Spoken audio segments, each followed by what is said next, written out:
Good morning, retail traders.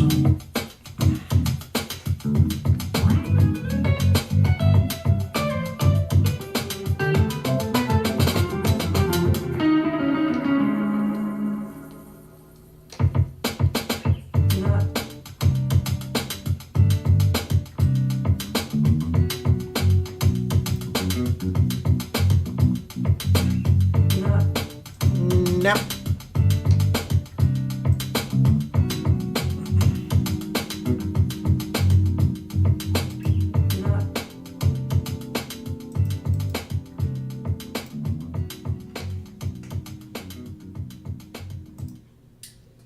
good morning, retail traders.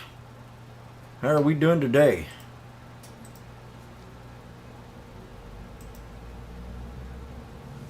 Hello, Jesse.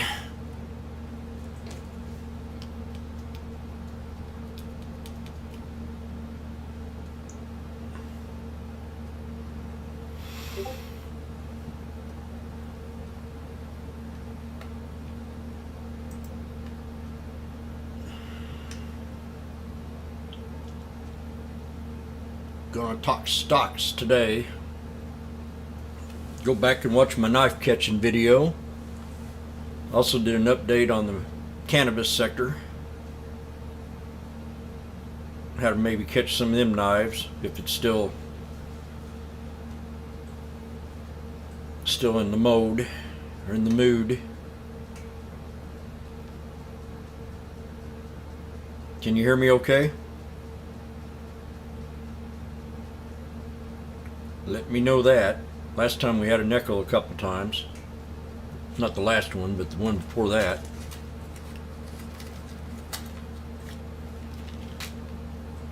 Give it a few more minutes here. People to show up. This is recorded. You can always go back and watch it later. But I want to talk a little bit about catching knives and how to look for reversals in a day trade.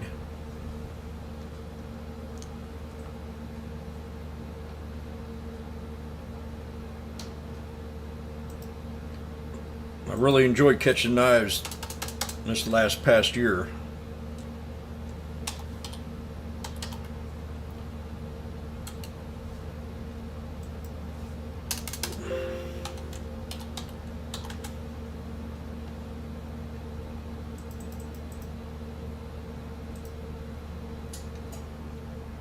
And then we're going to make it kind of short, and we're going to go over stocks that you want me to talk about.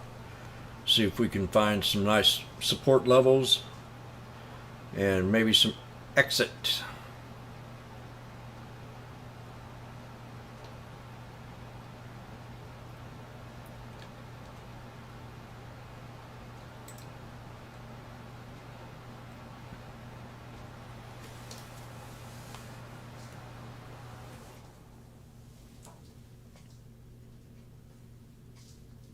I'm going to go get me a glass of orange juice and I'll be right back.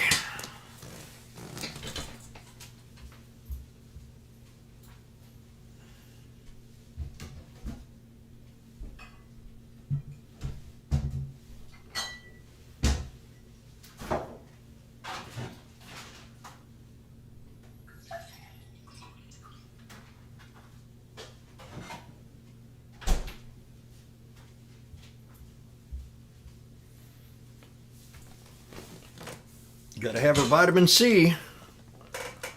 Okay, well, let's get on with it. Last week I kind of gave a seminar on the sneaky snake trading strategy, what to look for, and that goes along with a lot of the knife catches because this strategy was built upon knife catches, buying the dip and run it up by the end of the day. So I want to hit another button here. We're going to start recording this.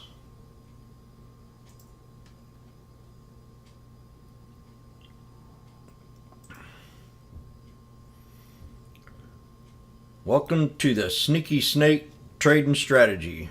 Hit that like, ring that bell for future updates. You'll get little notifications of when I'm on live and also when I post a new video.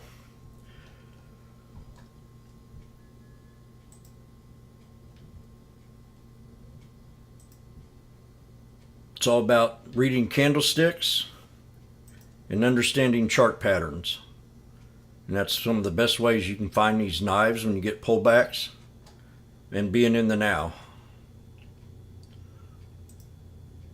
I thought I had it up here. There it is. Being in the now. Knowing the bias of a market when it's ready for a turnaround. Catching the feeling of other traders when they're all excited and they're exuberant, and euphoria hits in, and anxiety because they're up so high, and the greed, and you can hear it when people talk and when they call out plays. They get to bragging and boasting. And then you got the fear factor. When's that start to kick in?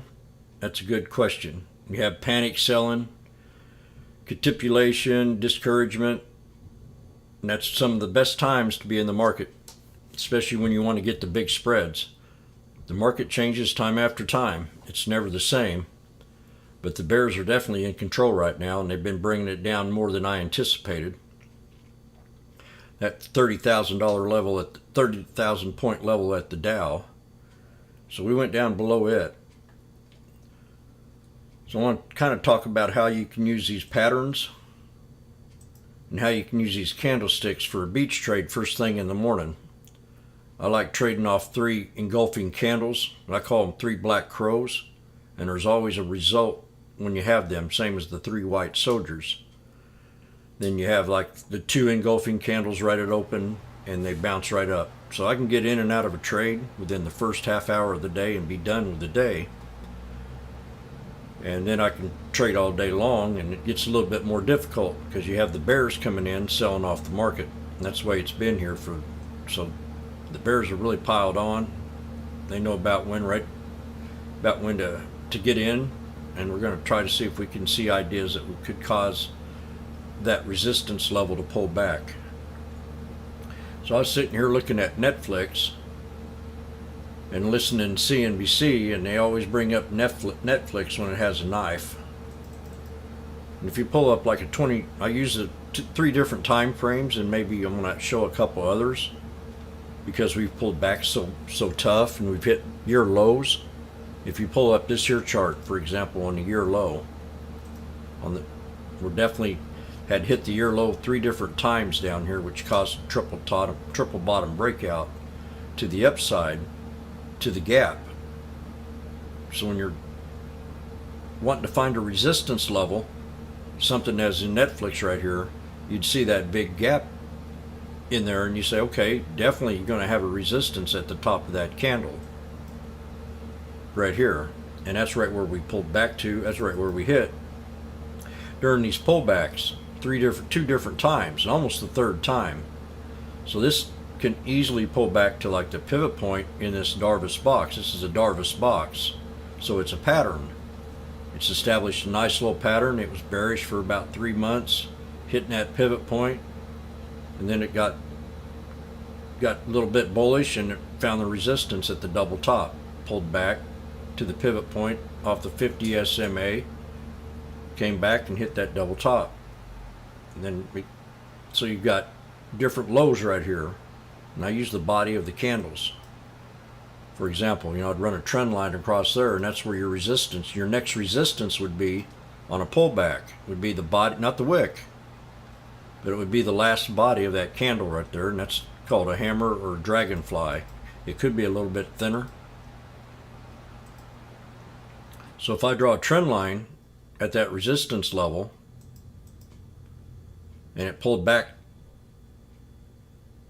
created an inverted hammer, just the opposite. This down at the bottom, so that's inverted. It'd cause it to go back to that old previous resistance. So you're able to sit here and say, okay, within a couple of days, maybe 3, 4, we might be able to come back up here and swing this to 245.05 from the support level that we're at here at 224. That's a $20 bounce.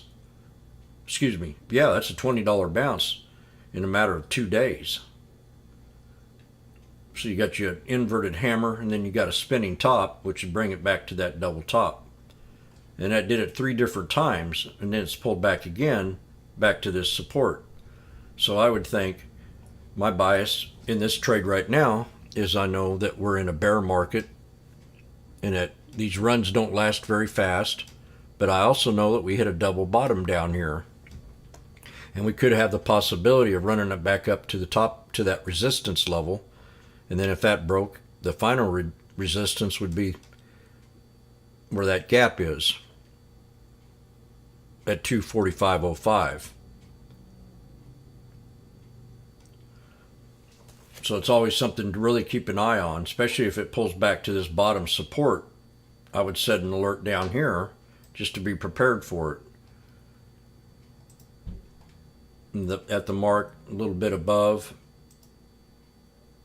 and then that alert would be set also just in case we had a real hard sell-off, and I'd have the patience to wait for that, or maybe catch it on this next high. So it's all about consistency, where like you have a double top right here, it pulls back and then it breaks the triple top and you're up. Pulls back, double top, pulls back again to the bottom, and then the triple top break.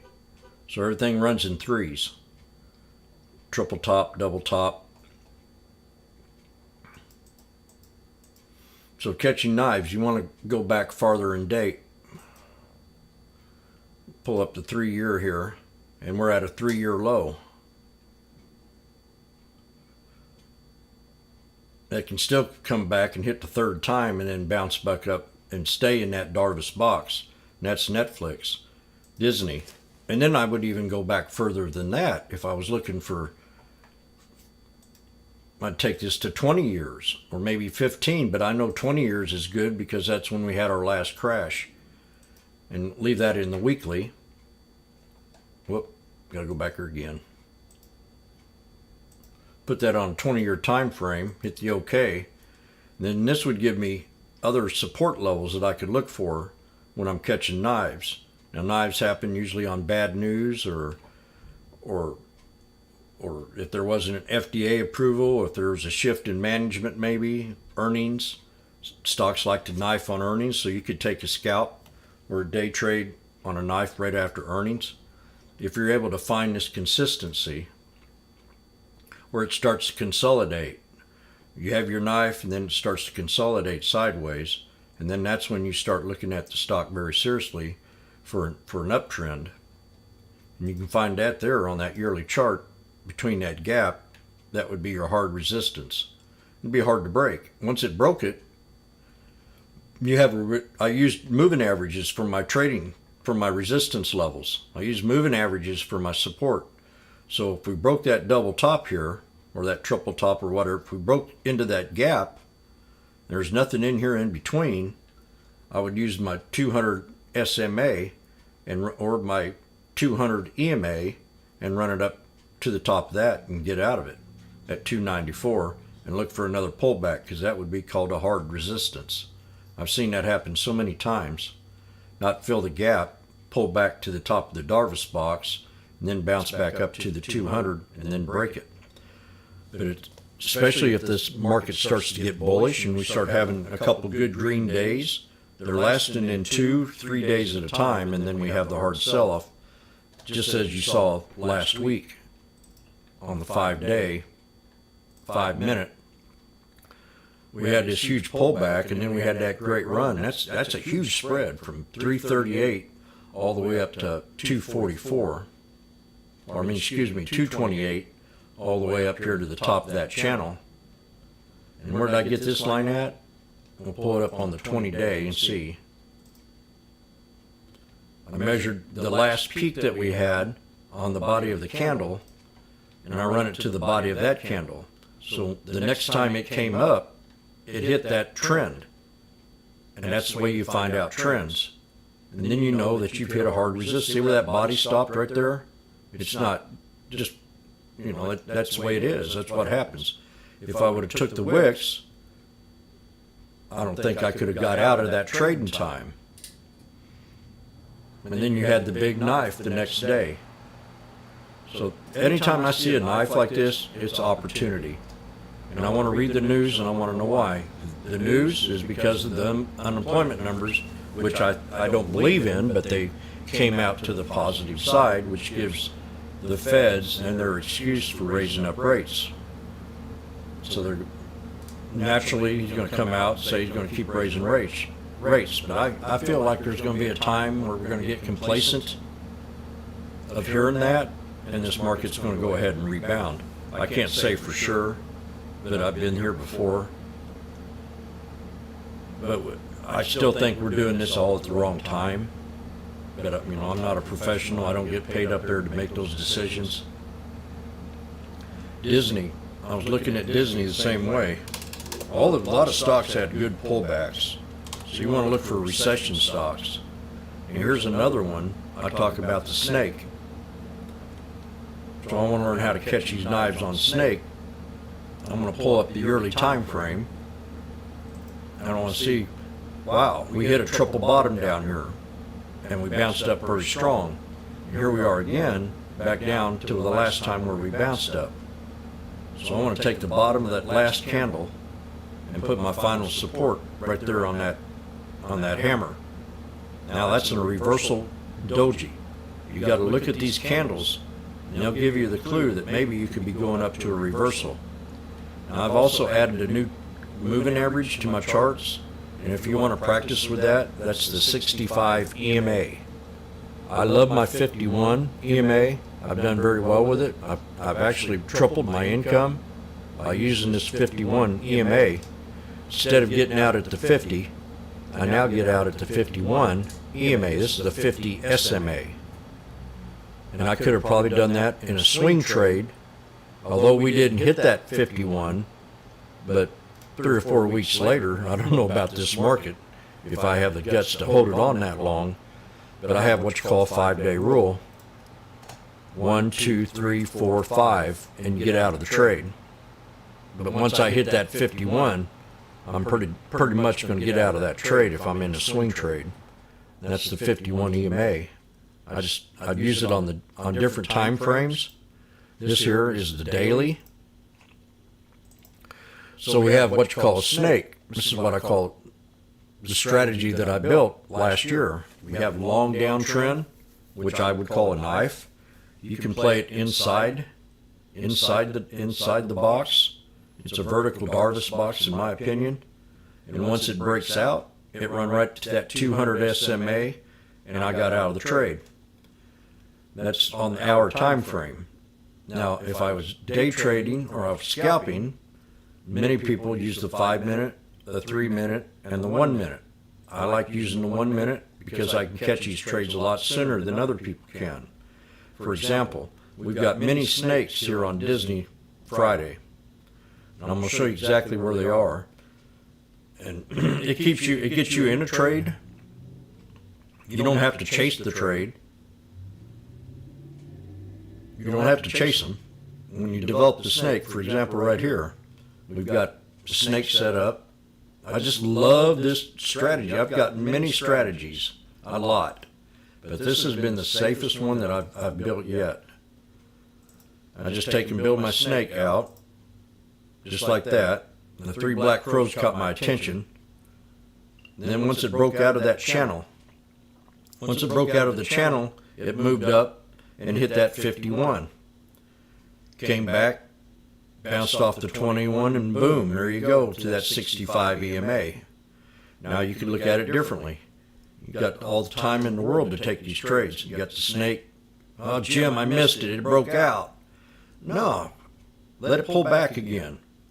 Let it create the snake, the breakout, the pullback, and then the boom.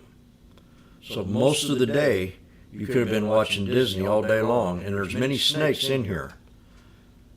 Snake, breakout to that 65 or that 51, get out of the trade, wait for the pullback, and then break out again. There's another snake right here.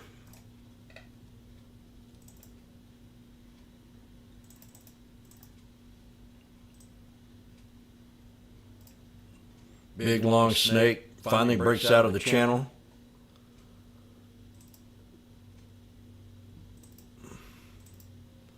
breaks out of the channel, pulls back to a higher low. Now this is the bias of when to get into a trade and when you think it's bullish or not.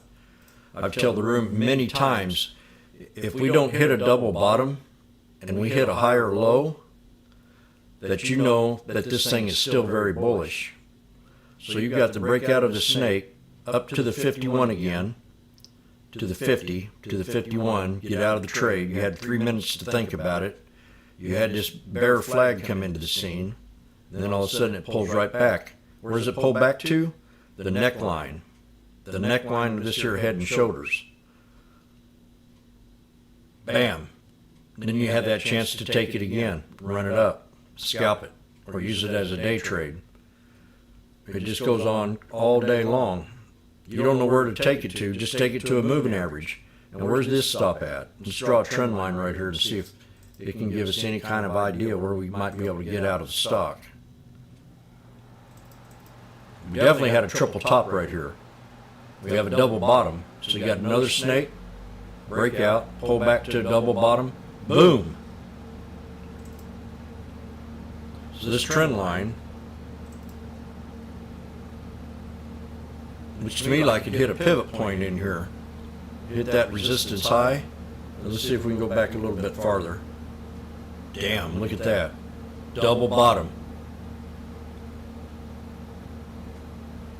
See where that day low is? And we dip down below it. Triple top, get out of the trade because you hit that day low. Then prepare for the next trade. Same thing. Run right up there. Bam, out again. Then you got another one right here. Another snake.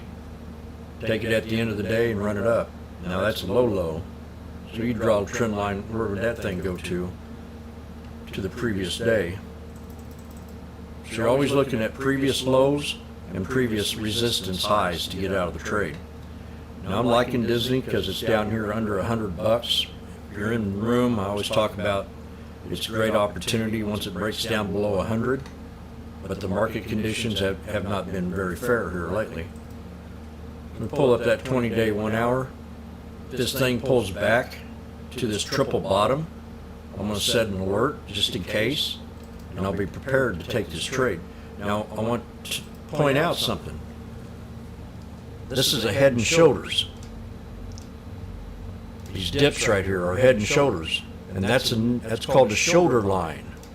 When the stock comes down, bounces up, it creates a shoulder. So you want to draw a trend line on that shoulder. Same thing right here. Stock breaks out, pulls back, pumps up a little bit, jumps down.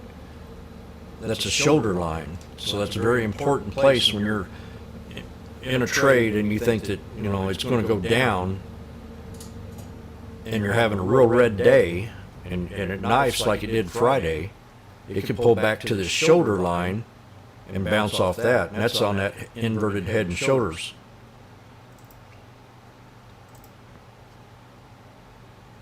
Right here. That's the neckline, and this is the shoulder line.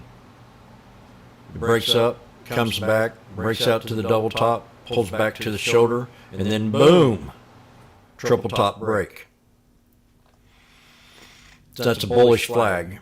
You catch them, they don't have to look perfect. They never do. That's a bear flag. That's a head and shoulders. That's just the opposite. There's your shoulder line, and there's your neckline. Study these patterns.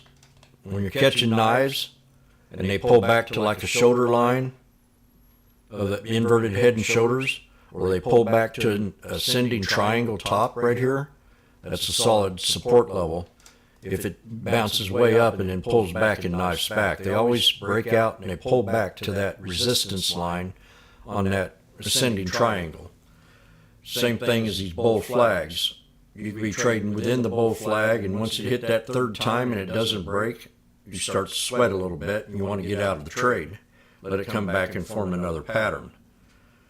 Same thing with these symmetrical flags. They'll break out and they'll pull back to this top line, so you want to extend that line out to the downside, and it could pull right back to at least the double top to the top of that flag, or it can follow this trend line down and hit it and then bounce back up.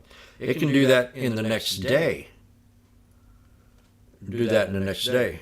Catch them at the double bottom. If you're looking for at a 20-day chart, look for the double bottom. See if it wants to bounce off that double bottom when it comes up and it breaks out. Then you have a huge knife because people are taking profit in a bear market. It comes back and hits triple bottom. Boom! This is one of my favorite, the falling wedge. You're having a huge knife, big snake coming in the scene, and it forms a wedge. Same thing. If it doesn't break out, see what it did right here?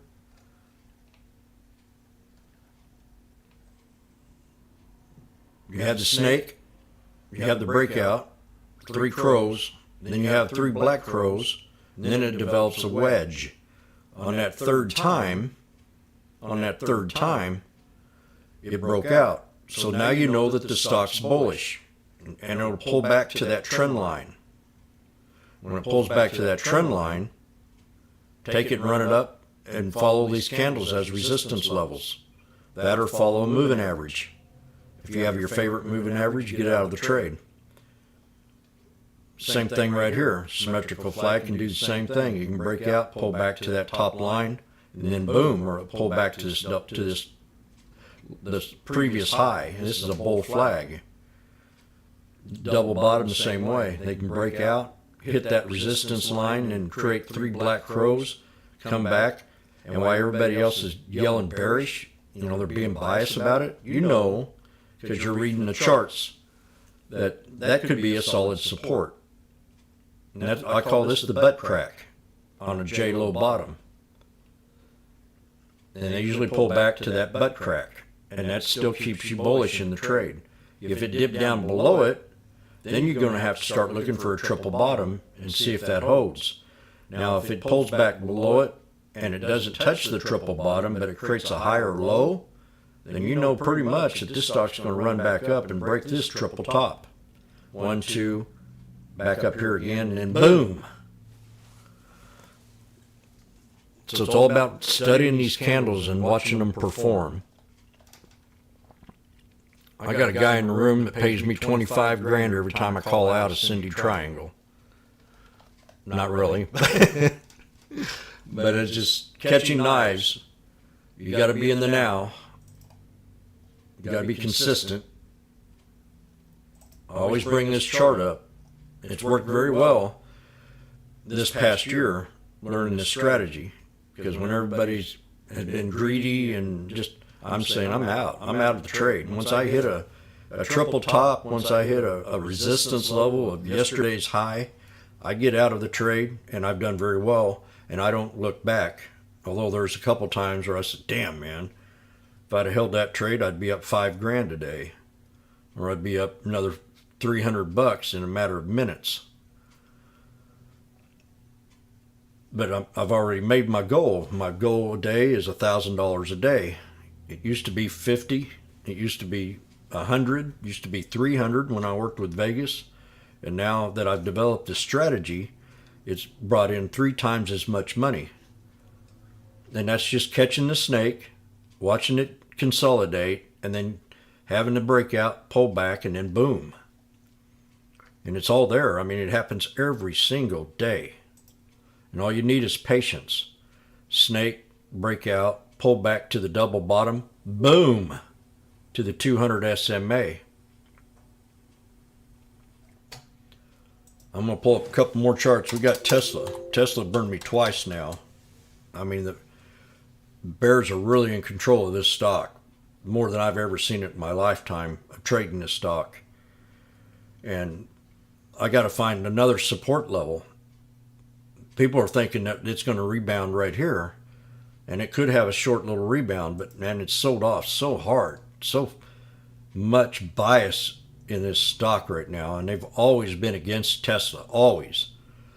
But I got in this trade for a swing trade Thursday because it had that good news that it got upgraded in the S&P to a double B or a B plus or whatever. And I went ahead and bought it, and I bought a dip, so I had 2 contracts. And then the next day, the media just went nuts.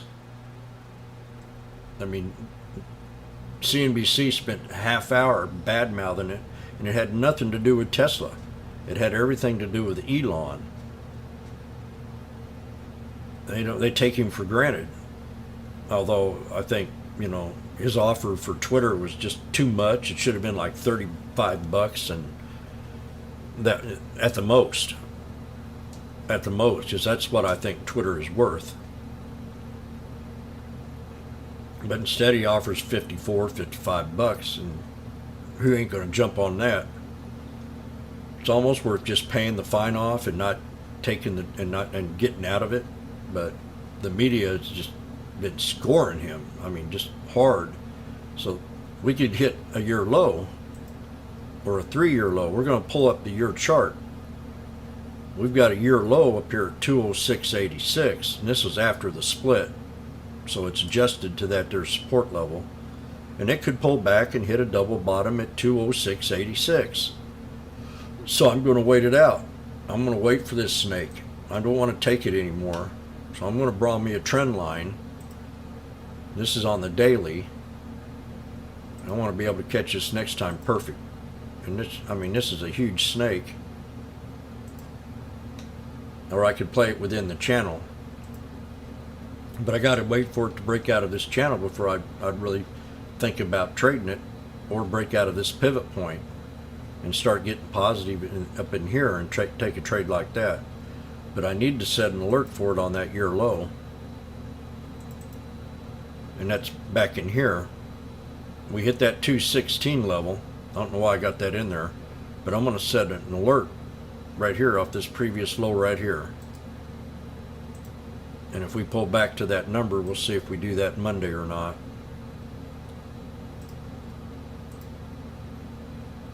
At 212.82. And if that doesn't hold, I'll just go down to this next candle and set another alert. And then I'll say, okay, final straw. It's going to be right there at 207. If we hit that 207, I'll run it up for 3-day scalp or 2-day scalp.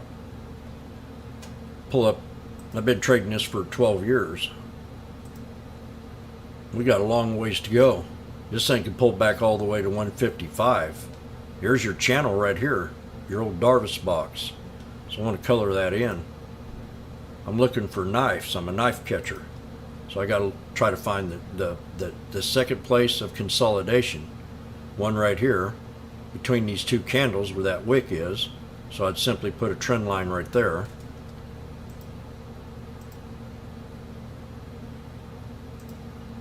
This thing can easily pull back to that low, which is 167.58, or it can hit this here box. This is an ascending triangle. So I set me up an ascending triangle here, support, off the body of that candle.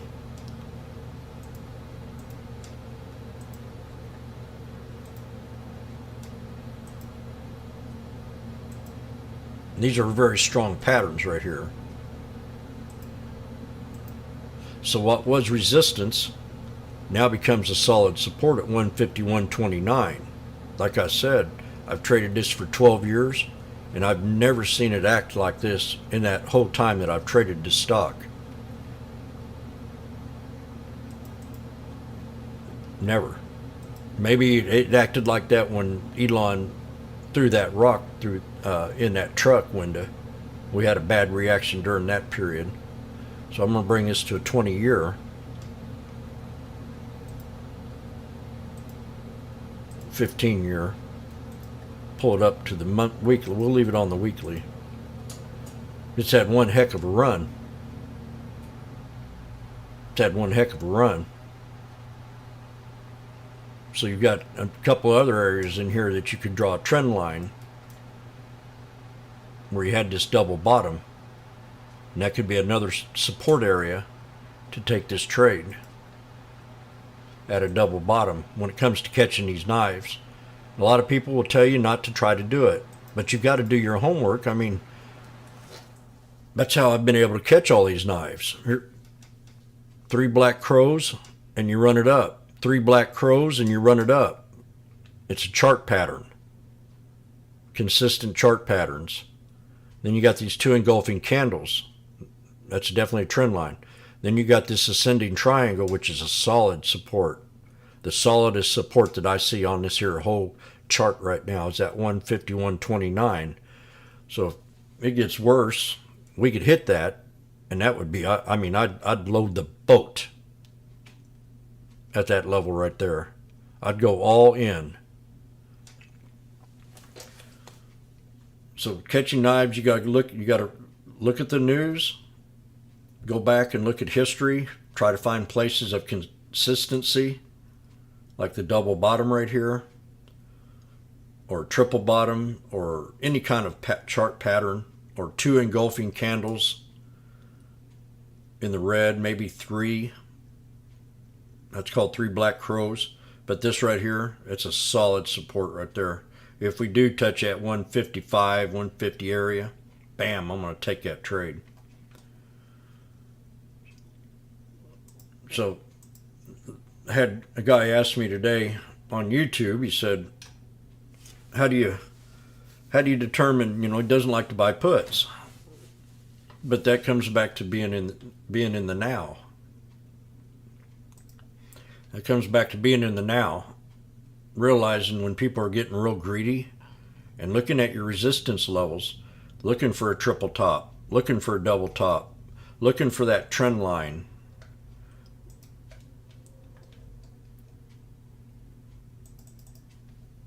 Taking that trend line and running it down. The SPY is a good example.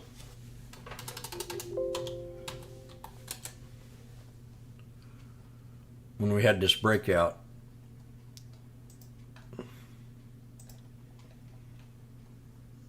we had a bunch of little boxes in here, and I was calling out every one of them. Called out the bottom that I thought we were going to hold the pivot point in this Darvis box, and that didn't happen. We just got worse and worse. Then we had them new lows. But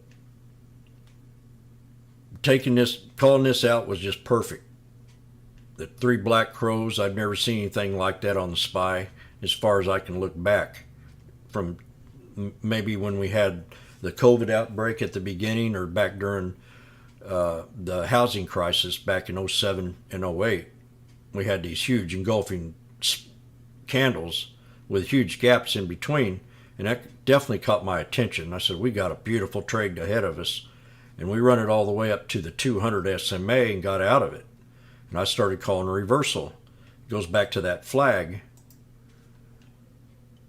When greedy, but I hit a resistance. I hit a resistance on that SPY.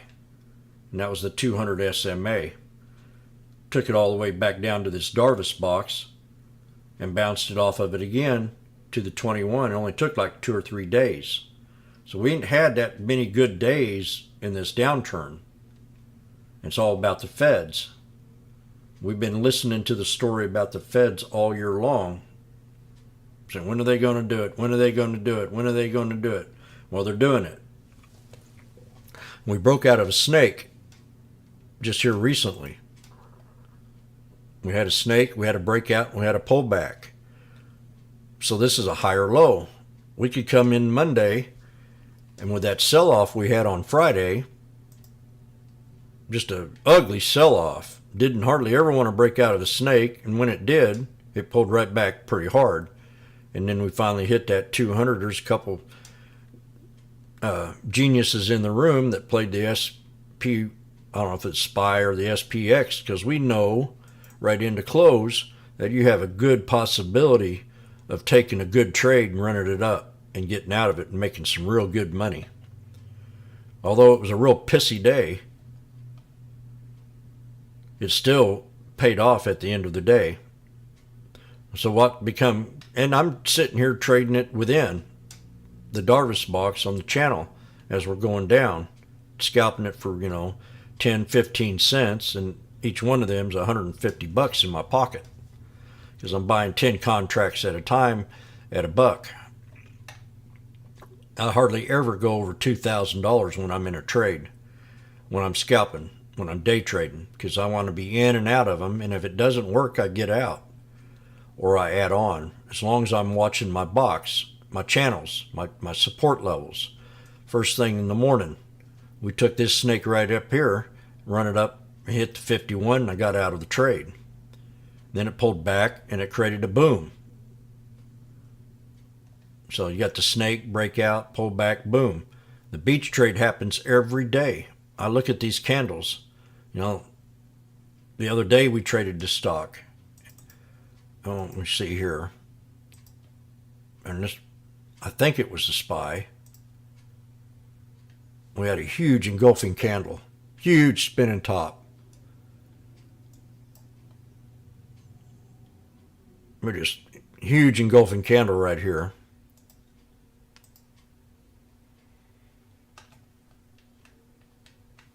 I gotta bring it to 1 minute.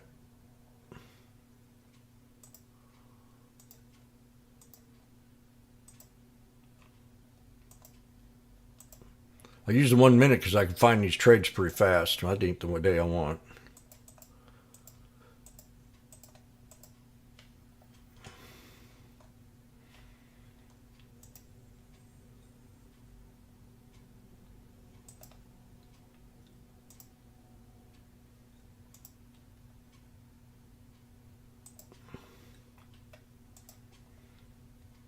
I saw a candle that one morning that just kind of went, wow. Now, what did it do that for?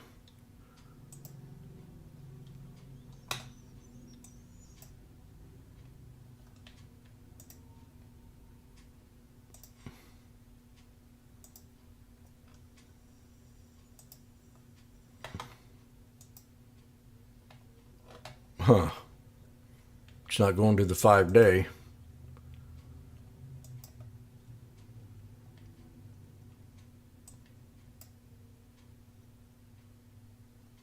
Well, we had one big engulfing candle in here that was a big, huge spinning top. And it came back and hit that 200. And it bounced up again, and it was a beautiful trade. I made a ton of money that day on the SPY. I can't remember what day it was now. Well, that's that. So that's just part of catching knives, being in the now, knowing the chart patterns, knowing exactly what's going on in the market. You know, is it jobs numbers coming out that could direct the Fed to be more hawkish on raising the rates, or a threat with a nuclear weapon from Putin, or I mean, we got a lot of weird stuff going on right now, and I've never been in this kind of. The last 2 years have been very strange. It's been the strangest 2 years that I've ever traded this market.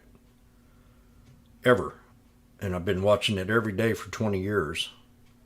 And I'm telling everybody, one trade at a time. If you want to play it safe in this market, when we're having nukes being threatening, and we got China pissed off, and we got North Korea shooting rockets off at South Korea, and then we got them shooting over at Japan. It's just not a real good time to me to be. And then we got a president that can't hardly speak. Then when he does, he fumbles his words. He is a fundraiser talking about Armageddon, like they want it to happen. So that just allows more knife catching, and even the CNBC. I watch them, and they've been pumping it every day. They said, "Oh, take this, take that. You know, we're long-term traders. We buy the dip, we hold on, and only a couple times I've heard people on there say, I'm 85%. And when we had the housing crisis, they were all saying, I'm out. I'm completely out of the market right now. And it's nothing compared to what's going on now. Nothing. It's a lot more fear out there, but they're not playing it like that. They're pumping the market. So being in the now, and when they're in fear and you listen to them fat cats talk, you know, like right now, I'm feeling like I really want to start making some big money, and I have been, because I've been playing the bottoms of this fear on a daily basis, and just real good times. So you got to read them chart patterns, you got to read them candlesticks, and you could get in and out of here every day. Every day you can get in and out of this market within a half hour and be done with it and make $2,000 or $3,000 a day. You just got to buy, a little bit more contracts. But if you can recognize three black crows right at open, you're definitely going to have a reversal, and you go into a morning star, and then bam, you've got your soldiers coming in. Say you come in here and you've got a setup for an ascending triangle maybe. You see a spinning top at the bottom, the big wick on the bottom, you see a hammer. Check out them dojis. They're great reversals. I've read these candles over and over, and I see them. I trade them every day. I talk about them every day when I see them. I'm getting ready, but I gotta wait. I gotta wait to consolidate. I gotta see what kind of candles we get here. If I get a big hammer with a big old wick on the bottom, I'm gonna take this trade and I'm gonna run it up to the third crow, and I'm gonna get out of the trade. Boom, I'm out. You got three soldiers, pulls back to that second crow, starts forming a hammer or a doji. I'm going to jump in it, and if it doesn't break that third candle, I'm going to get out of the trade. Same thing right here. You want to look for a reversal, you got your three black crows, you have the breakout, and then you start to notice the tweezer top with two big wicks on the top. You could be having another downturn. So catching the bias of a trade is looking at these candlesticks. It only takes 3 minutes to make $300, and you're out of the trade. If it jumps 10 cents and you got 10 contracts, or you got 10 contracts and it jumps up 20, or you got 10 contracts and that option jumps up 30 cents, get out of the trade. In this kind of market, the retail traders have changed everything. I've been watching it for 20 years. Before, I was one of the first ones to have a chat room back in 2007. So, I was just learning back then, but I was good enough to say, there's a resistance here. I'm going to get out of the trade. And I've been doing that from day one. I don't hold a trade that's not working. If I'm going to swing it and it ain't working, I'm getting out. Now, 9 out of 10 times I do leave a trade, I regret leaving it, because they usually end up bouncing back up. And there's stocks that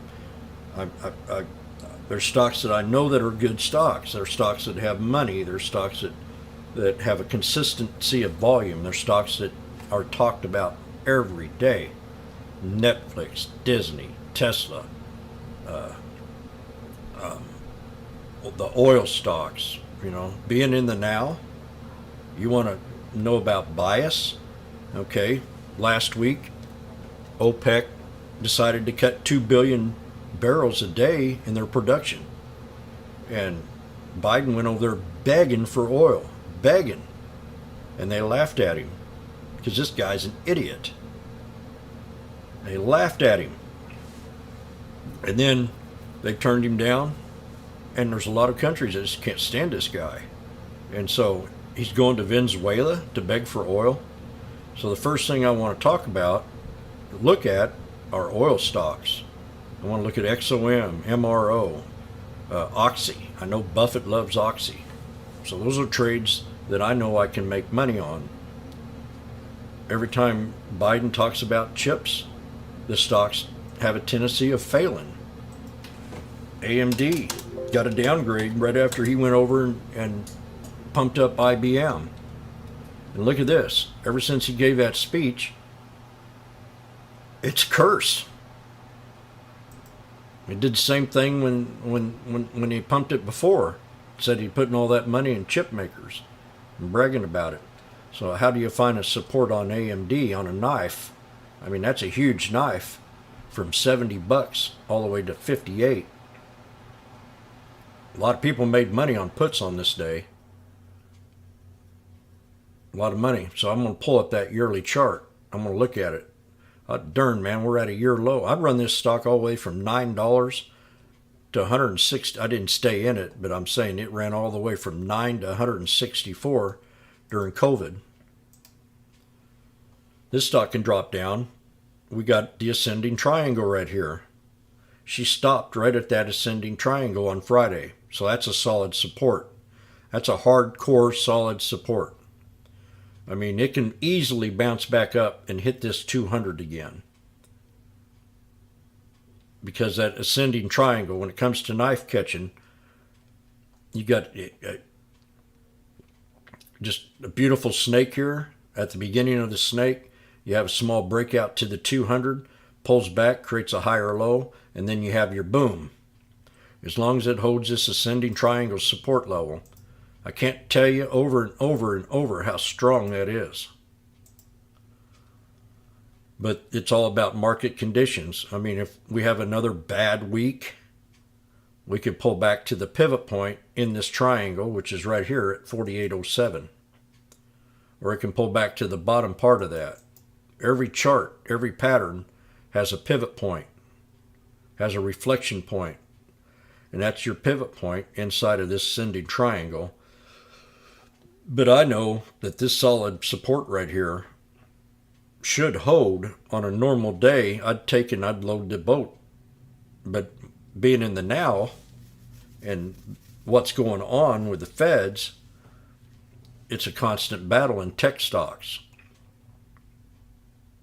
So just something to really understand. You got to go back a ways. Go back 20 years on this trade.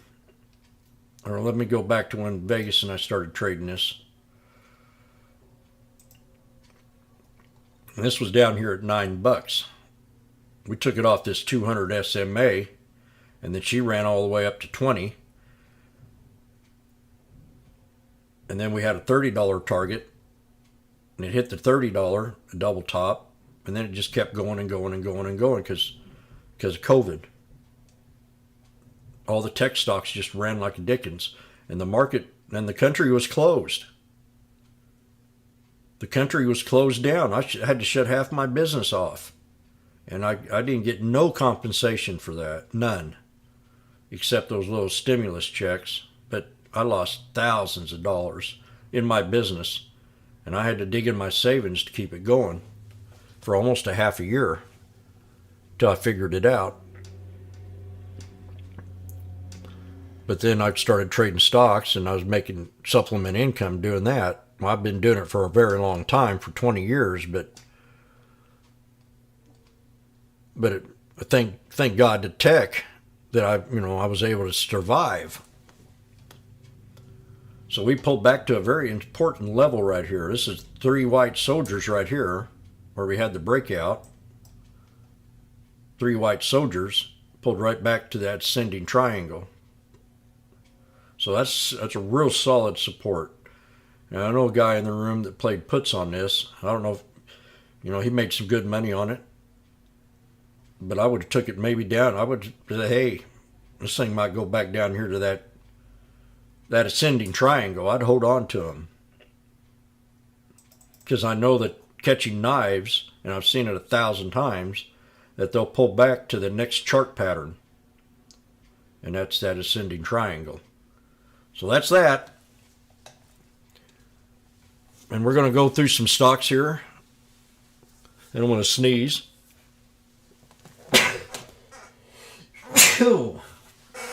Got that out of the way. Anybody need to take a break?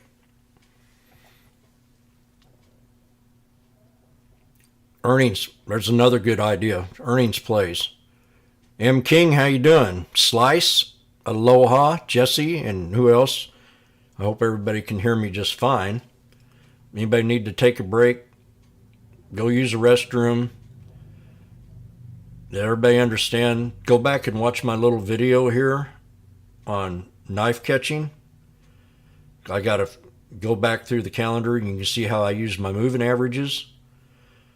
I did a review on emotions, how to handle and control your emotions when you're in a trade, kind of about like bias. You get a lot of, one thing, this is a very helpful hint. When it comes to bias, everybody has a different opinion. It's good to listen to the opinion, but you need to have your own opinion. You need to have your own gut feeling. You need to take it with a grain of salt. Unless you're really trusted and you really have a trusted mentor like I have mentors in my room that I trust, that I know that could be a little bit better, that probably are a little better than I am. They look at the market totally different than I do. Some look at the fundamentals a little bit more. I don't need to know much about the fundamentals. I just need to know the float size. I need to know if they're making profit. I need to know if they have cash, and I need to read the news. I need to see if they're solid company. I need to see if they're constantly getting contracts, or they're constantly getting good news, or maybe they're having a shift in personnel. Maybe they're getting rid of some of their board members and voting them out. That could always be a good thing for a stock. People get complacent. CEOs get complacent. I've only met a couple good CEOs throughout the whole time that I've traded this in the market. Only a couple. They don't last very long. They move on. They never stick with it. But I've only known a couple. Home Depot was one of them. And then Elon Musk, Jack Ma. I love Jack Ma. But they're all rebels. They're rebels. Carl Icahn. I used to trust Jamie Dimon, but I don't that much anymore because he's a pumper.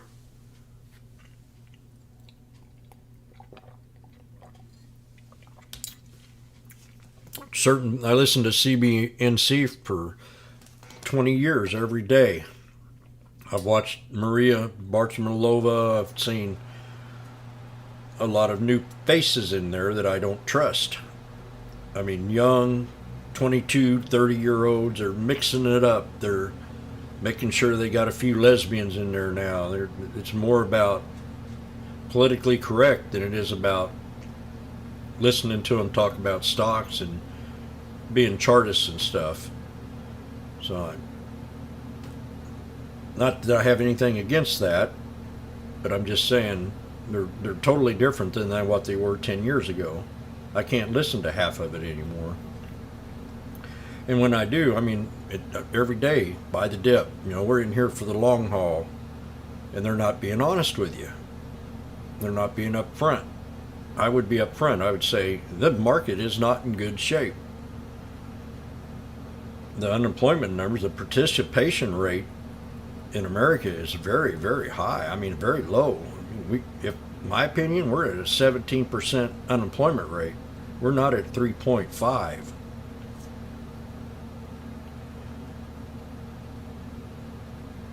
But that's because I've been here for a long time, and I know everybody around me that's not working, that don't want to work, and they'd rather just sit home and collect that huge unemployment check, or just be on welfare and make it that way. But that's the crowd I'm around. Maybe you're around a bunch of successful people that are talking about, wow, it's great, man. I can get a job promotion next week, and they're hiring 20 people that just can't fill the seats right now, or I guess it's about your surroundings and being in the now. I've always been a bull every day when I come in here, because I don't have a lot of trades. I'm not sitting bag holding a lot of companies. I'm just know that being in the now, that the market's not in that good a shape, and it can get a lot worse. A lot worse, especially if we get nuked or something like that. I've never been in a situation like that. I traded during all the other wars, the genocide during Obama, during Syria, where 500,000 people died. It wasn't in the news that much, but I was seeing headlines every day. Another 20,000 died, another 10,000 people died, another bunch of kids and children were gassed today in Syria, and 500,000 people end up dying in a genocide, and it's the same thing that's happened in Ukraine. We're in that war. We're involved. We're sending missiles and bombs and pissing off Putin, and he's a character. He's a character. He has nothing to lose. He's lived his life. So be in the now. Don't get hyped up on other people's hype. Be a pessimist and be a devil's advocate. If one says a stock's like Netflix, they had the end of CBC, they had 4 stocks that they were watching. QCOM, Netflix, a couple others.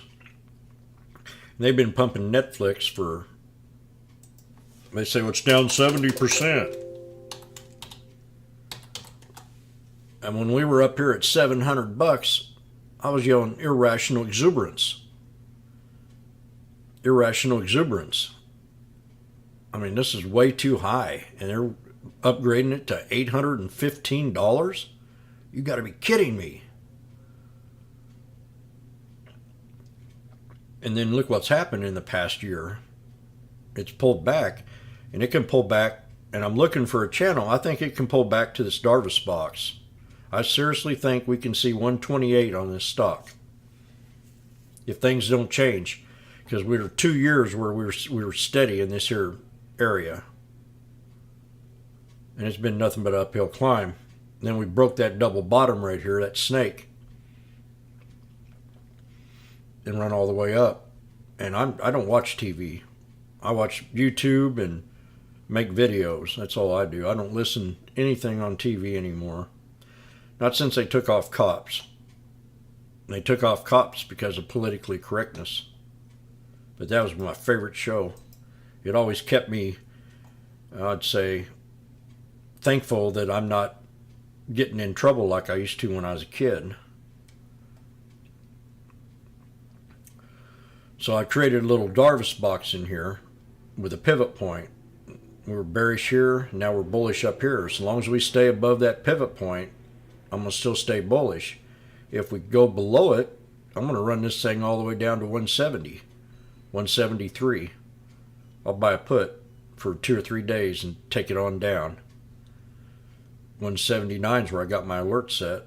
I might want to raise it up to this body of this candle right here, which I think I'll do right now.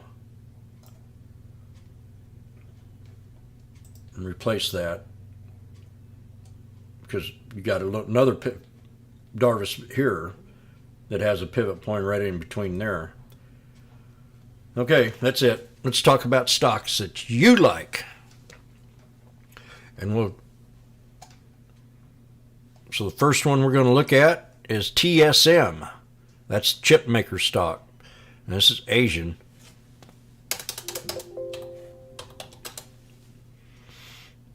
I'm going to clear this chart up.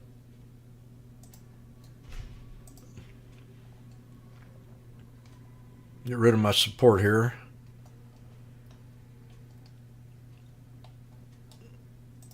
Pull up the yearly. First thing I notice is we have a snake. We have a snake breakout. So I want to draw my snake in. You had one right here. Broke out. We have another one right here, and it's kind of broke out and run into the 21. So I'm going to draw my snake in. I got this on the daily time frame. Now that I'm going to show you how to work this channel here.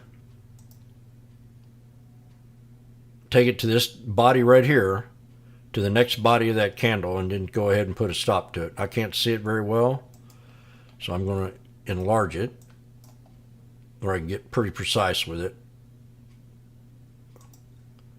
I'm going to run it to the body of that candle. Now I'm probably in trouble. Oh, I can do that. Cool. I didn't know I could do that. I'll run it to the bottom right there. So we haven't quite broke out of that channel yet. But we did pull back to the pivot point. Now, how you fix this up, if you have toss, right click that line, hit edit. Go down there and hit that check mark on channel curve properties. And change that into a red. And the other ones will be white. Change that to the red, and that'll give you the 50% in between. And usually I pull right back to that, and then hit the OK, or set as default, and then hit the OK.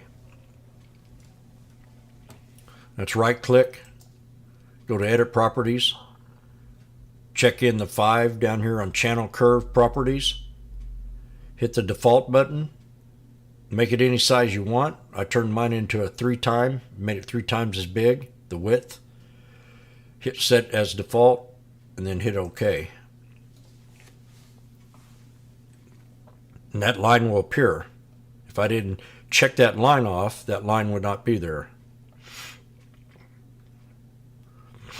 And that's called the pivot point in the channel. And I can run a stock from here to that pivot point and get out, or I can break out and run it up to the top. And it didn't break out yet. So it is starting to get a little bullish. And this is a TTM squeeze chart that I have up here. It's a TTM squeeze, and that chart is located down in the content if you want to copy and paste it to your script. So that's a freebie for you right there too. It also is a Fibonacci setup. It has automatic fibs on here that'll work in any time frame that you have. So you don't have to go and try to put all the lines on there. It'll automatically go right to the 50%. For example, if you want a 20-day, you have the 20-day high and the 20-day low, and you got your 50% retracement right there, your 38 or your 61.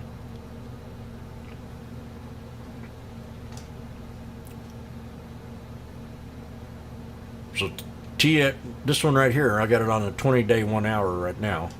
We can easily pull back down here to this bar again, and I'd set me an alert right down here on the bottom of this channel that I put up on that daily.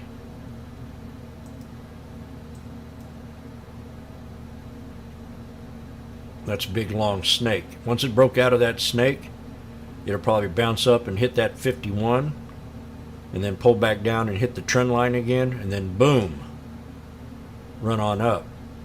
I like to look for a pivot point in here, and that pivot point's right there,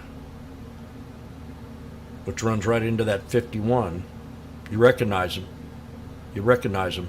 You had a support level here, breakout, pulled back, found resistance. So you had a support and a resistance, and that's called a pivot point inside the channel.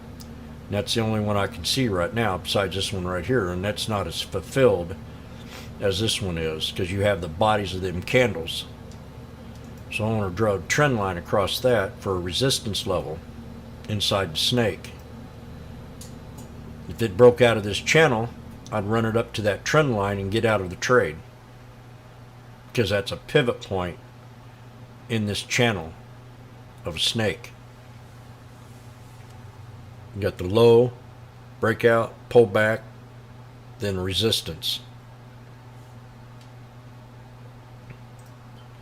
So after I look at the 20-day, 1 minute, 1 hour,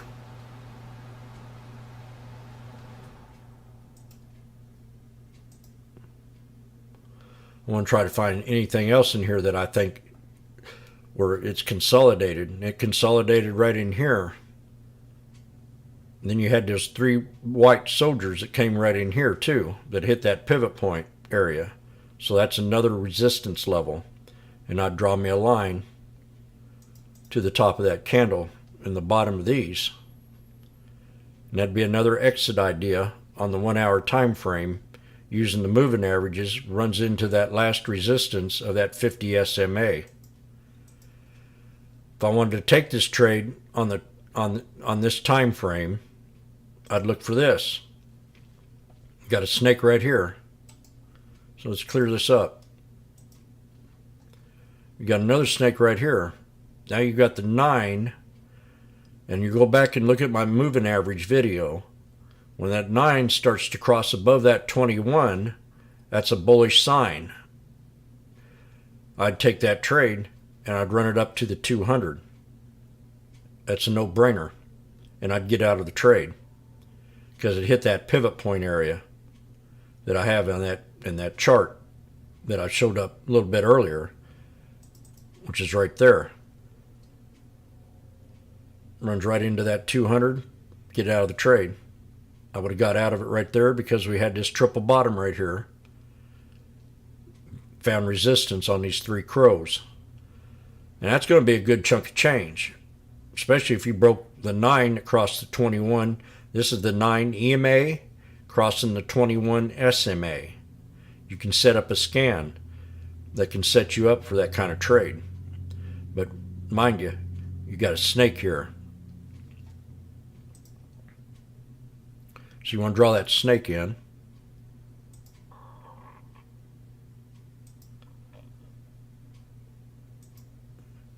Once it broke out of the channel, run it up to that resistance level, or run it up to the 200, and that's called swing trade overnight. And I guarantee it, that would have been a nice payday. The 9 that crossed the 21, and then the 21 and the 9 crossed the 50, crossed the 51, crossed the 65, and run up and hit the 200. And then the 9 started to curl down over the 21, which is a bear sign. You want to get out of the trade when that 9 EMA crosses down over that 21 SMA. Same thing happened up here. The 9 crossed down the 21 and sold off. Bounced up, run up to the 200. So look for charts, look for triple bottoms, consistency, 3 crows, exit a trade. Every pattern I'd be looking at and getting out of them. You can always retake the trade later. I take the trade inside the channel. Take it down here. We know that it established a bottom. Run it up to the top of that channel and get out of it. Same thing here. Take it at the bottom of the channel. Run it up to the channel and get out of the trade. Unless you see that something else that might encourage you to stay in the trade for the next day. So there's little signs you can see to take the trade. So where do I think TSM can go? I think we could have another pullback day and hit this double neckline on this head and shoulders right here. Right at 68.41, and I'd set an alert right above it. There's your neckline.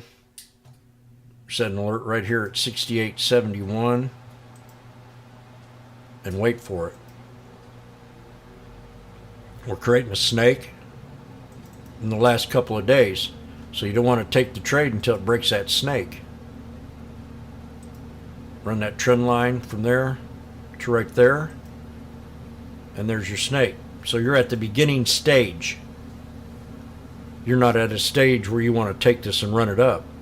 If it broke out of this channel and you see that 9 curving up, you're going to have a small breakout and it's going to pull back and retest, and then it's going to have the boom.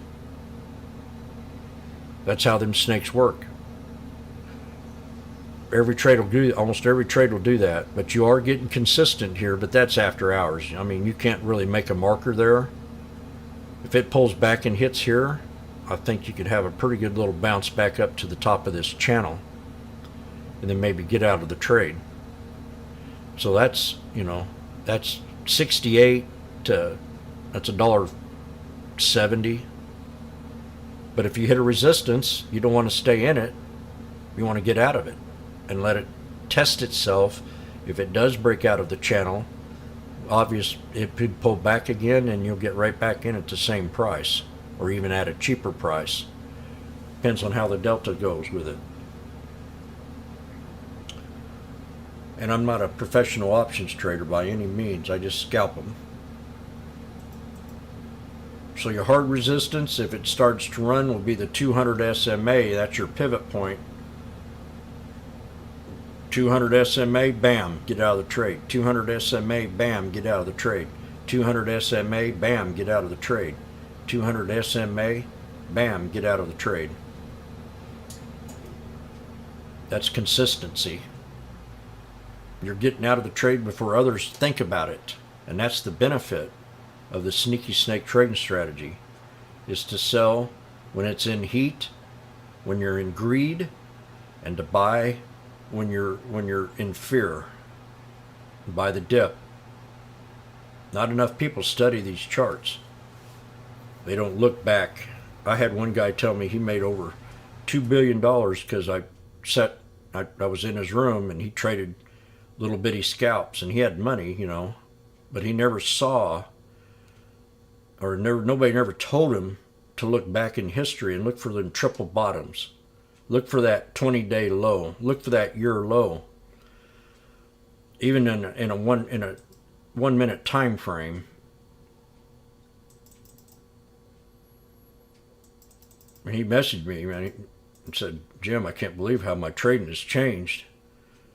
And overnight, I've had a lot of traders tell me that they were willing to listen, but I've got to be willing to listen to others too about their fears and their greed.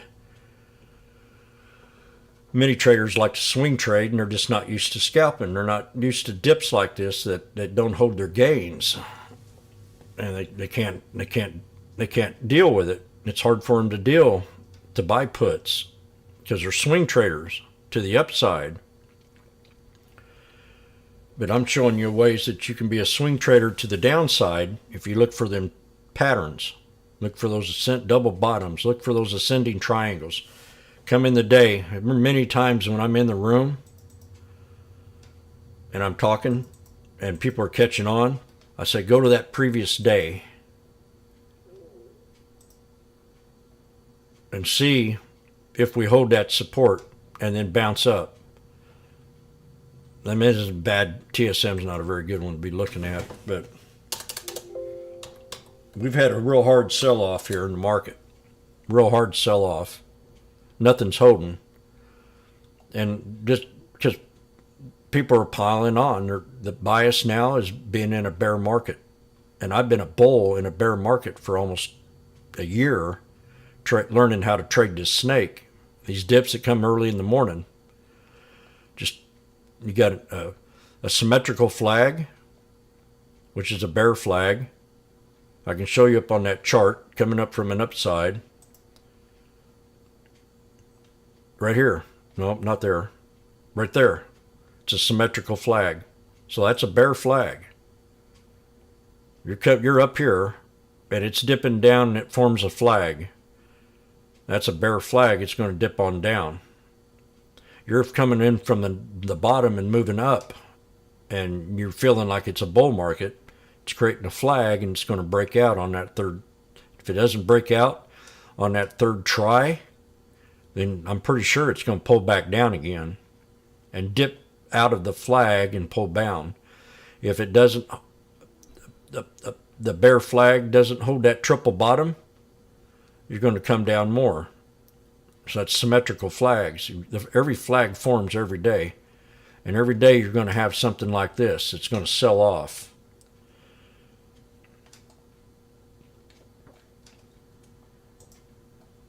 Every day. So we got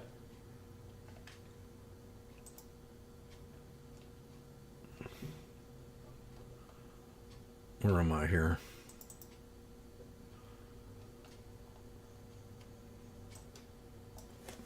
So you're coming from a downtrend, and then it forms a symmetrical flag right at open.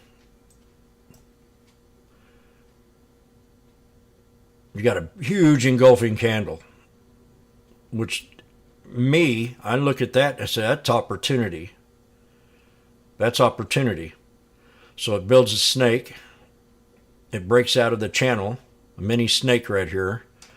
On the 5 minute, let's look at the 1 minute.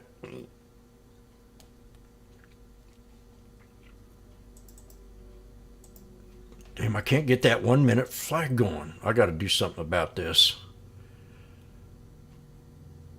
On a 5 day. Because that ain't working. Let me try this. 5 day. 1 minute. And how do I keep it on there?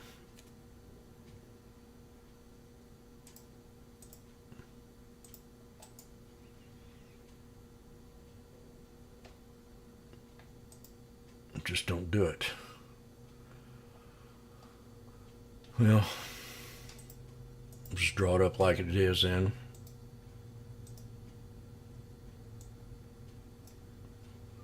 symmetrical flag, and it builds a snake right here.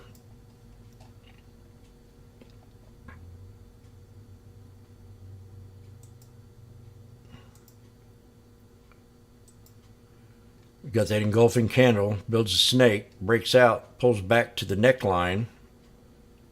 So you're ahead of these people. You know that that's a neckline.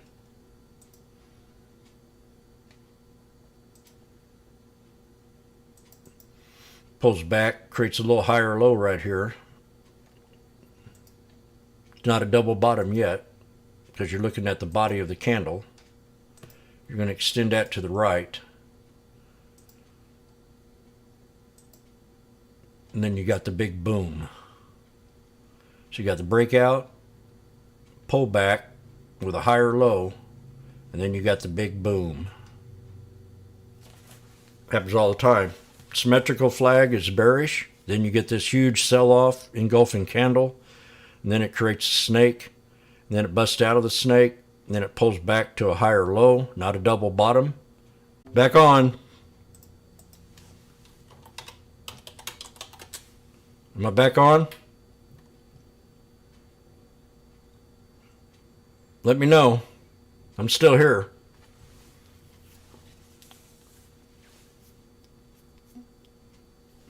Anybody else have another stock they'd like me to look at?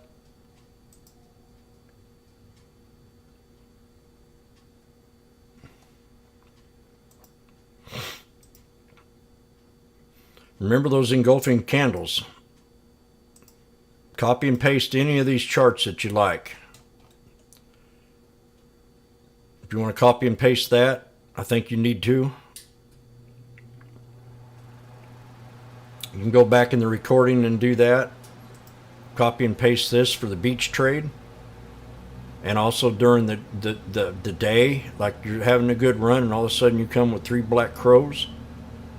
Study them candlesticks right after it. Draw that snake out, see if it wants to break to the upside. Google bearish candlestick patterns. Google bullish candlestick patterns. Google bearish flags. Google bullish flags, and then study them. When you see a reversal, see what's caused the reversal.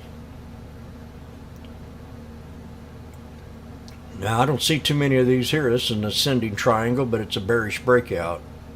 So it must have something to do with that candlestick. I hardly ever see any ascending triangles that go sour on me. We're going to look at MDNA.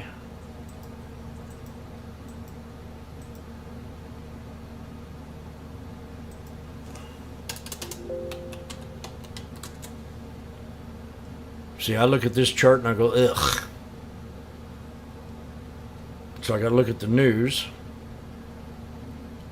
I got to see what's going on here. I got set $7 price target on the Zacks small cap research, set $7 price target.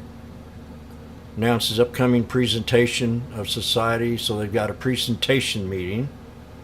That's always been an excuse for pumpers to get into a stock. It extends its period to exercise certain warrants. Means they want more money out of the stock. I want to go back a little bit more and see if it's had any letters from saying it needs to be above $100. Authorized Moderna, Pfizer, Biotech, COVID-19 vaccines.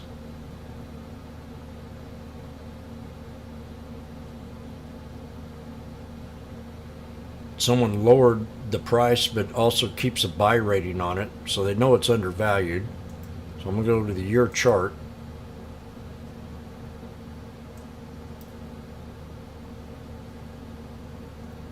We've got a huge snake right here. So we're going to draw that out. I'll tell you when I think I'd take the trade.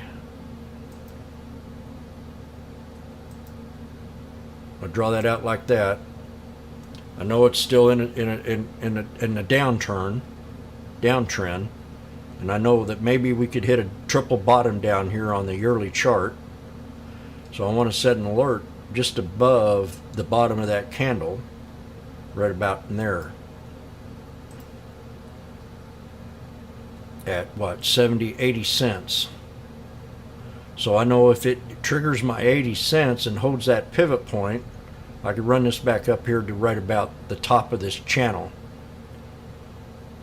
Now I got somebody that said, "Oh damn, it's going to go to $5." That's all he's got. It's going to go to 5. You don't have a chart. You don't have a reason or something. I'd want to take it when the volume would be starting to pick up.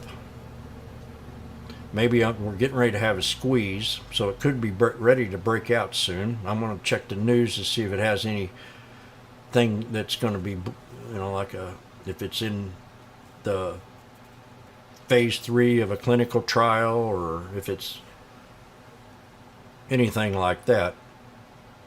But I'd say the hard resistance is going to be in that snake. And if we broke out of the snake, I'd take it to the 51 or any of these 3 moving averages, which would be the pivot point in this here snake.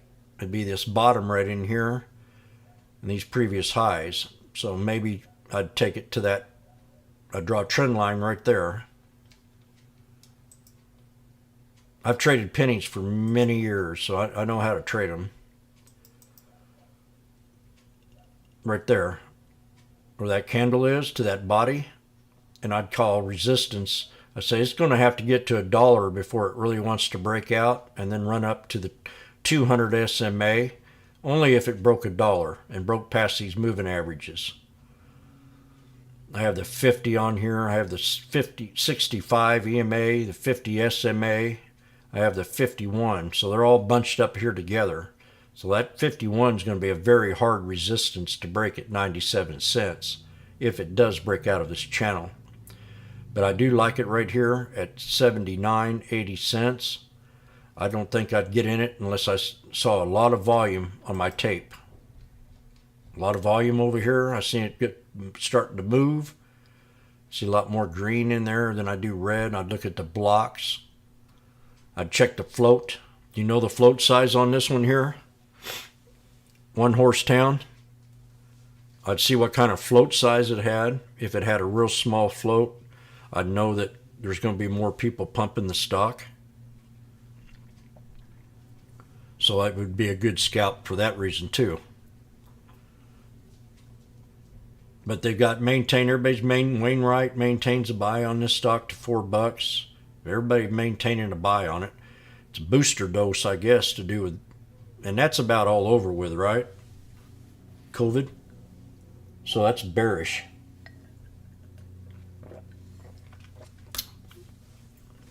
So I'd just be very careful in it. See if it broke out of that snake. Draw your snake out. You can sit there and say, I think we can take it to 89 cents, 90 cents, if I get in the trade at 80.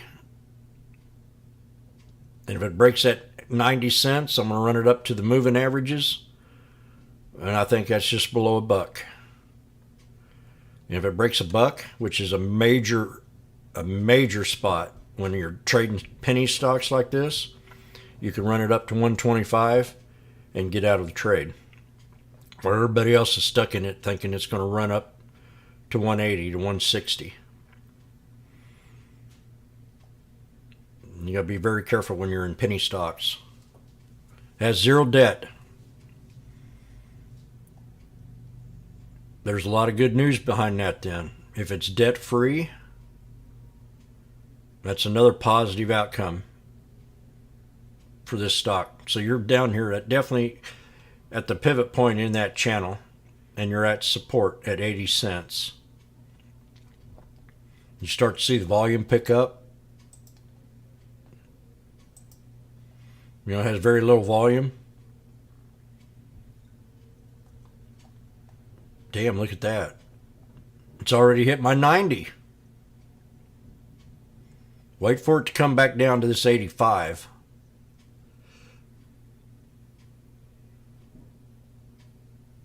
Something's going on with it. It definitely hit that resistance level that I called, right? And I didn't know that until just now. That's the pivot point in that snake.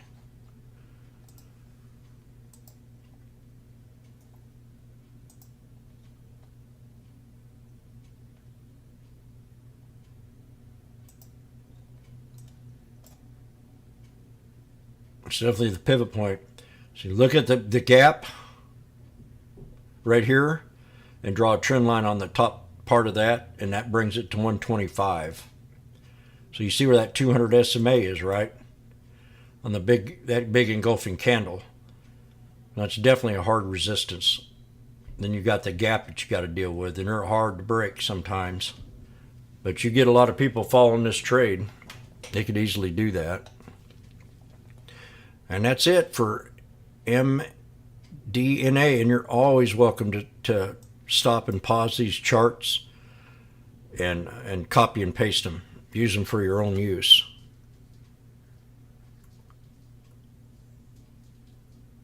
All right, go ahead and put it in there and I'll watch it later. Or put it down in the in the comments later. After this is done, recorded, you can go back and put a comment in it here below it, and I'll go back and look at it later during the day. Be sure to hit subscribe, ring that bell for future updates if you're new to the channel. I am live here every day till the end of the year. And DVN next.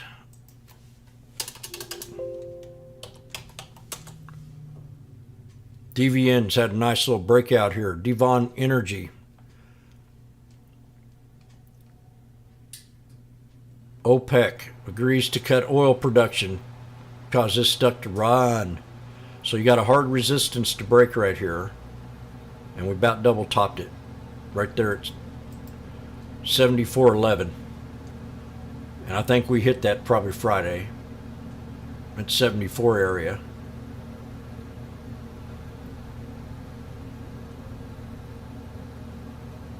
So if it breaks, it has to break that 74.11, and then you can run it up to the top of this candle and have a triple top breakout maybe, or a triple top resistance at 78.49.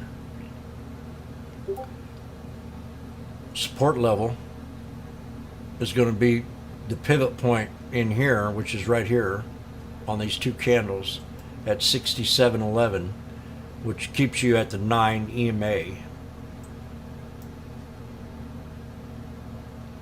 Right there. So I'd put me a little support level at 67, somewhere above that, maybe on the top of this candle right here. Set an alert right there. Oil, this is a big deal with the oil right now.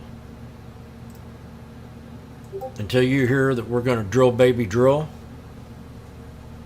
we're deleting our oil reserves, which is not a good idea right now, and we're not building them back up. Energy is going to be a huge factor in Europe, Germany, and all them countries over there. The game plan is to freeze everybody to death. So we got to break 74.11 to get it up 4 more bucks. If not, I think it can pull back to 68.70 something, and then take it and run it back up. But use the 9 to keep you in the trade on the daily, and I'm going to pull up the 20-day. Definitely, I'm going to raise it up just a little bit and adjust this support level to the yin yang. We got a triple top break, and it pulled back to that triple top. So 69.30 is your low support. If this thing knifes and holds that, you can run it back up and hit maybe the 50 SMA or back here to the 21. Right now you're bearish because you're under the 9. You're not bullish because you're above the 9. So any kind of sharp pullback, I think you can get a bounce back up. And if not, you got to wait for that 200 SMA on the 20-day 1 hour. And that's going to be DVN.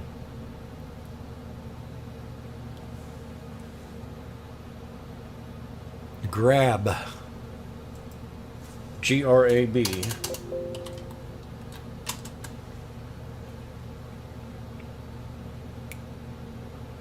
Definitely looks like a good spot here on grab. You pulled back to that 200 before, bounced up. Grab holdings, lower mid-market weakness, better than expected unemployment data. This has raised concerns over the tight labor market and deemed an outlook of the Fed policy pivot. What? It's an Aeroclean.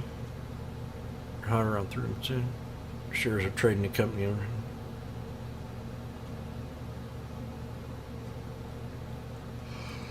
Buy now, pay later. Yeah.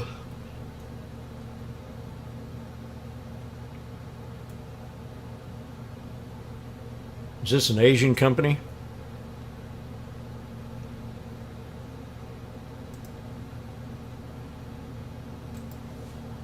I want to see what country they're from. I'm reading a lot of Asian stuff here.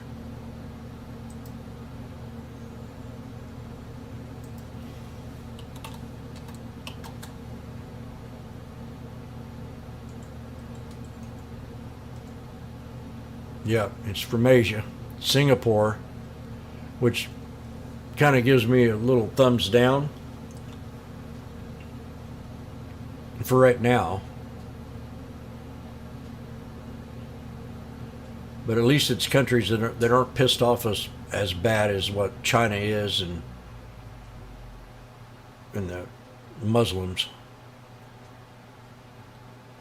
So it's not too bad. I want to read these headlines. Grab sees slower growth, so that's not too positive. Adjusted break even by H224, so they plan on breaking even by the 2024. So it's definitely going to be, if it doesn't hold the 200, I'd take it down here to the neckline and I'd buy it at 260. I'm going to set an alert right there, a little bit above it.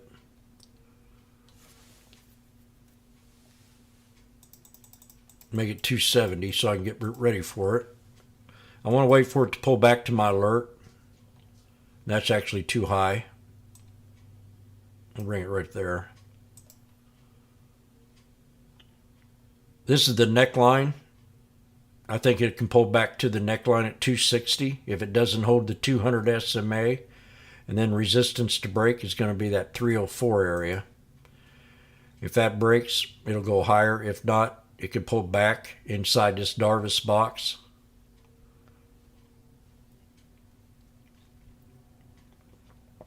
You got some resistance right in here too at 293. So it's got a couple resistance levels, channel right in here, and it's got a solid support at 260 for right now. That's grab. A little skittish because it's Asian, but I'm skittish about American stocks too. More than I've ever been. CCNC. Then I'm going to go over a few that I like.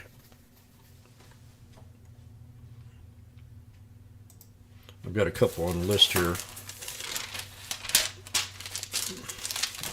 So stick around. I'll tell you what to look for on when I'm trading pennies. Here's another good spot. Sure, several companies are trading lower. Everything's about the market conditions Friday. Everything. This has definitely had a nice breakout on 5. I want to see why this stock popped. Unless it's just a low float. 52-week low. So I pull up the year, we're probably at a 52-week low here. Yep. Had a big old penny stock pump. So resistance to break is going to be this little area right in here at 21.28. If you can build upon that, you can run it up to these next moving averages and find a hard resistance right here off this previous high. You got two of them. One resistance right here where it consolidated for 2 weeks at 27.65, and then your next resistance will be the next high right here, and that runs right into the top of that candle. See how easy that is? By using the bodies of your previous resistance, and look where we closed at. That previous resistance that we had right here, and then it pulled back to this channel of support a little bit below it. So you got a beginning of a head and shoulders. How you trade these, you run a trend line from right here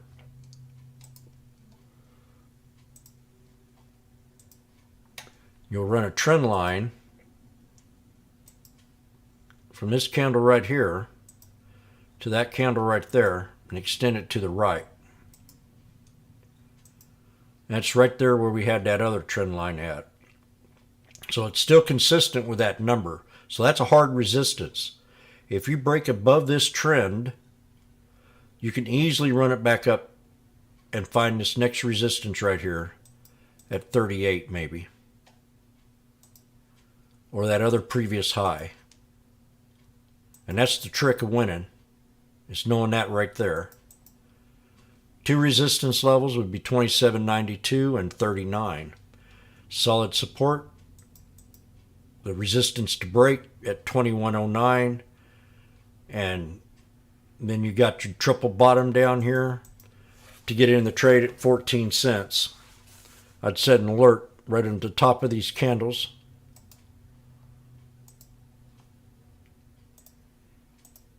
There's many ways to look at a trade.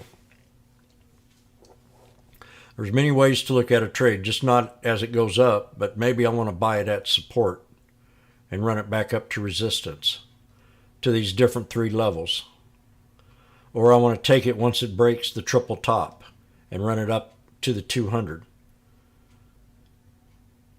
Another way to look at this trade is to draw out the snake. Take it from right there to right there, run it to the bottom of that candle, so it can get all the way down to 5 cents, 6 cents, if it doesn't hold the pivot point, which was that resistance at the double bottom at 14 cents. If that didn't hold, you could really load the boat down here at 6 cents. And you'd have 1, 2, 3 bottoms. Boom! Buy it at the cheapest price possible. That's the benefit of learning how to trade the snake. It don't break out of the snake. It'll pull back to either the pivot point or that bottom support, and then take it back up to the top of the channel. That'll be your triple top break. This is a triple top. If it doesn't break, it's going to pull back. It's just going to do it. And you got a spinning top doji here. I don't know. It could do it any way. It could go. This is coming from here down, so this could easily bounce back up. It's one to watch. I'm going to watch this Monday. Thank you very much, Mark, on this one here. I'm writing it down.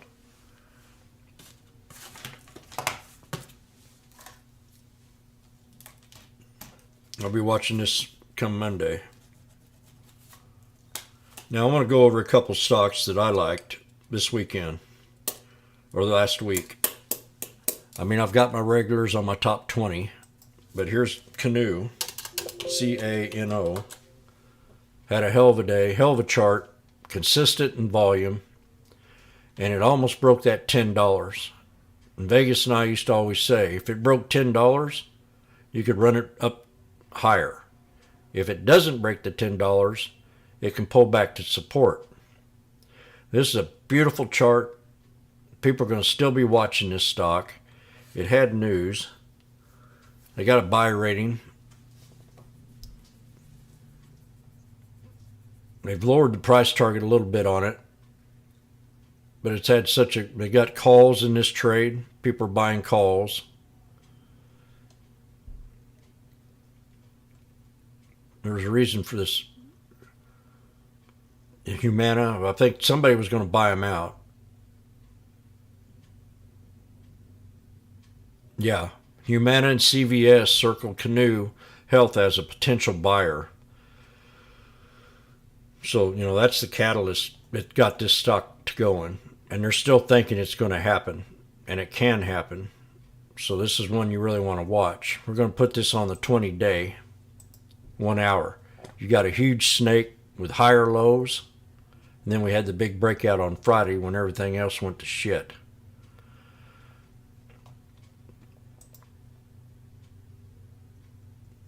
Let's get back to the yearly here. So this is the next channel of resistance to break right here, the top of that candle. So if we break this resistance, this is CANO, at 993, and we start building upon it, we can take it easily up to 1066 and maybe run it up here all the way to the top. But we're going to go in baby steps. 1066, 1123, and then a hard resistance right around 1194. I never, ever try to get as much as I can out of a stock. Someone comes in here and says this thing's going to go to $15. Don't believe a word they say.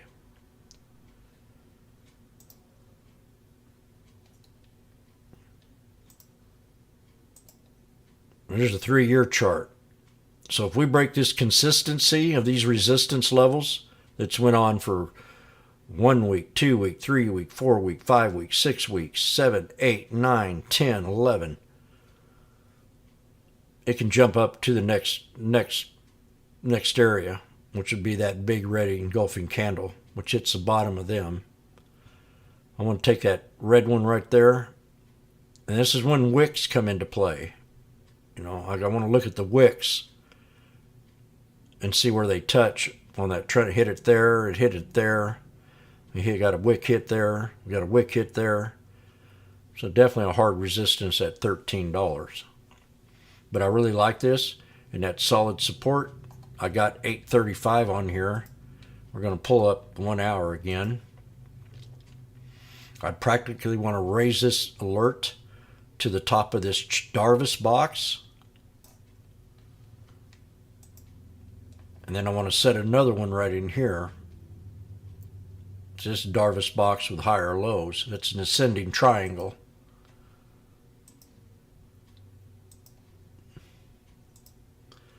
So that's real strong.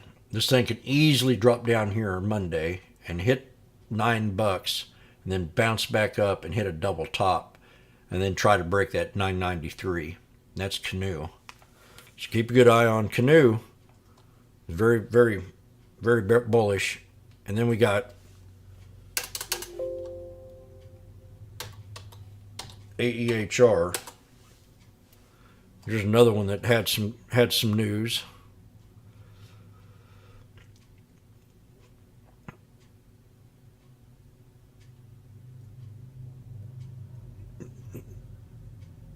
Test Systems traded higher after the company announced better than expected first quarter EPS, earnings per share, sales results, and issued guidance. So if the guidance was good, this stock could carry on. Now we've got a pennant flag right here.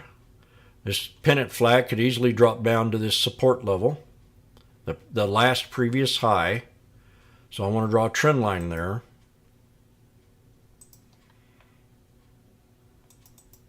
And I want to buy a resistance line to break right here on the 20-day at 1744. So it could easily hit that 1744 and then collapse. And here's your other support level right here. So I want to set an alert somewhere in this box. Maybe one right here and another one right here. And if it stays above 1643, the stock's still bullish. It's created a small little Darvis box here and a pennant flag, or an ascending triangle off this huge engulfing candle. So every time I see a huge engulfing candle, they're going to pull back. Huge engulfing candles, and it pulls back to the 200. So this can pull back and find some kind of consistent support. We're going to look at the 1 day and see if there's anything I missed in here. And I'm going to pull that at the pre-market up.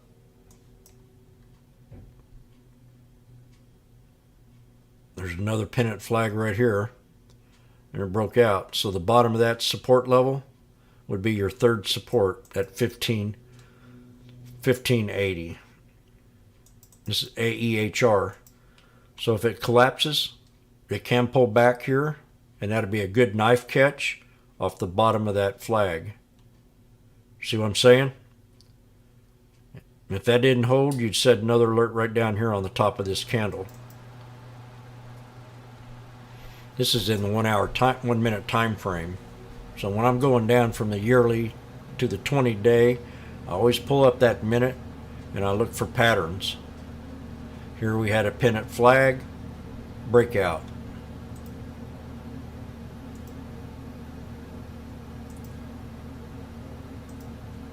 That's a pennant flag. Boom!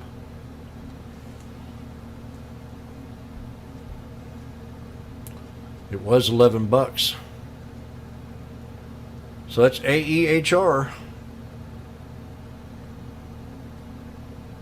Now I'm going to pull up a scan.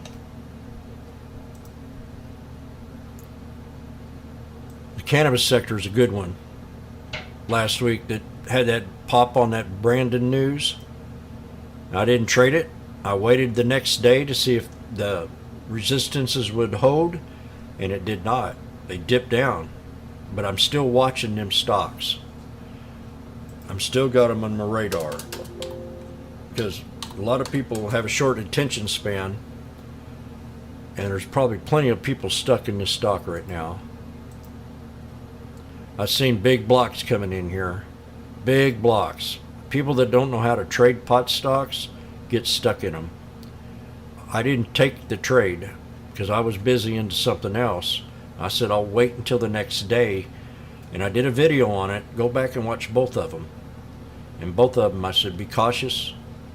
I said it's good news, but it ain't killer news, and they could pull back, so I didn't take the trades. I waited, and then the next day it just went to pot. No pun intended. Pun intended. I had a support level right here I was waiting for, and we dipped down in it, but it didn't hold. It would have been a good scalp to the 200, but that would have been it. So we're pulling back to this lower channel. You know, the knife will settle down, create a pattern, and then maybe start having higher lows.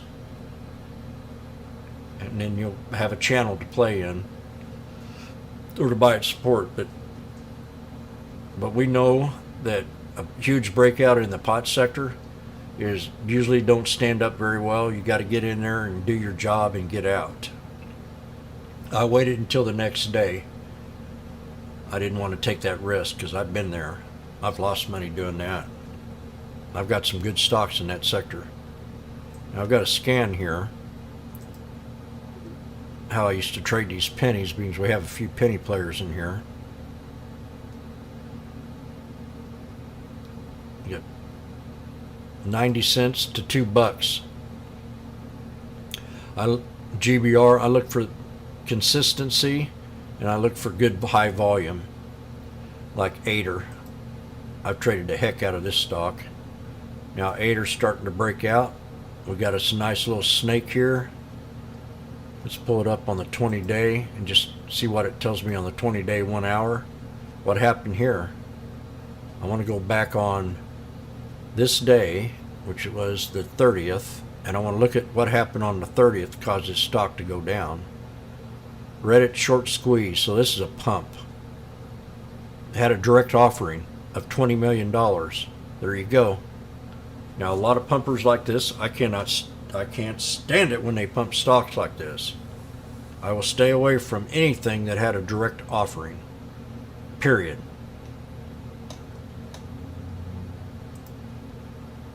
So anybody pumping a direct offering, you know you're getting into a risky trade. So I'm going to draw my snake out, and the only way I'll take this trade is if it breaks out of the snake. and starts to have some heavy volume. It's a nice green candle coming in here at open. I might take his trade and run it up to either one of these crows. Maybe take it to 145, or maybe the bottom of that crow right there at 133. I don't do offerings very well. I mean, I don't do them because I think they're pumps. And if people are pumping them, I just don't do it. All it does, it splits the same way. It just lowers the share, lowers the float. So 8ers would be off my list unless it broke out of this channel, and then I'd run it up to either one of these 3 resistance levels. GBR is a good one. I was watching last Friday. It had that big old breakout. I want to look at the news. Therapeutics is trading higher by over 60%. Earnings. Sales. Sales aren't very good on this one. 2 shares. It reported earnings of 2 cents per share, which is in the positive. The company reported 47,000 in sales. Okay, that's not much, right? So that would be off my list. Tops had wonderful earnings. Tops has been a trade that I've traded forever, and it had great earnings.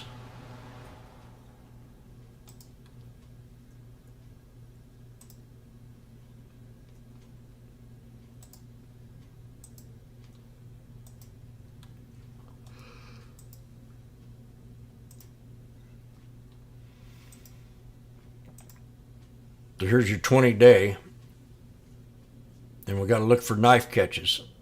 So either you set it up on the Fibonacci's, which I have right here, and it bounced off that 61.8, which is right in here, perfectly. Bounced right where it should bounce, right on top of these resistance levels on the 20-day 1-hour chart. And it pulled right back to that. So catching a knife on a huge breakout, pulls right back to the previous resistance and found support. That morning, Friday morning, it hit that previous resistance on the 20-day 1-hour, and boom! And I called this out, and I didn't take it. I said, I'm looking at tops this morning, pulled back to the previous high, and I got involved in other things, and looked back, and I said, oh, shit, there it goes. There it goes. So that automatic Fibonacci setup on the 20-day 1-hour, you go in here, you go to your Fibonacci, you go to the previous high, to the previous low, and there's your 50% pullback. There's that 61.8 right there. Boom.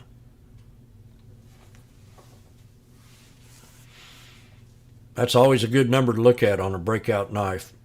They always pull back 50%. Always, always, always, always, always. I knew an old skinny guy that traded. I didn't like how he traded because I was a bull. And anybody can trade and short a stock. It don't take too much brains to figure that out. All they got to do is look for a stock that's had a huge breakout and then pull it back 50% and take your profit. And that's what he was doing. And he was acting like he was king of the road. And you don't see him around anymore. He got busted for drugs, and then he got busted for peeping Tom. And I just didn't like it. I didn't like him. Didn't like the way he talked. Didn't like the way he pumped. He had a huge ego. And I give him shit a lot. He was just a kid.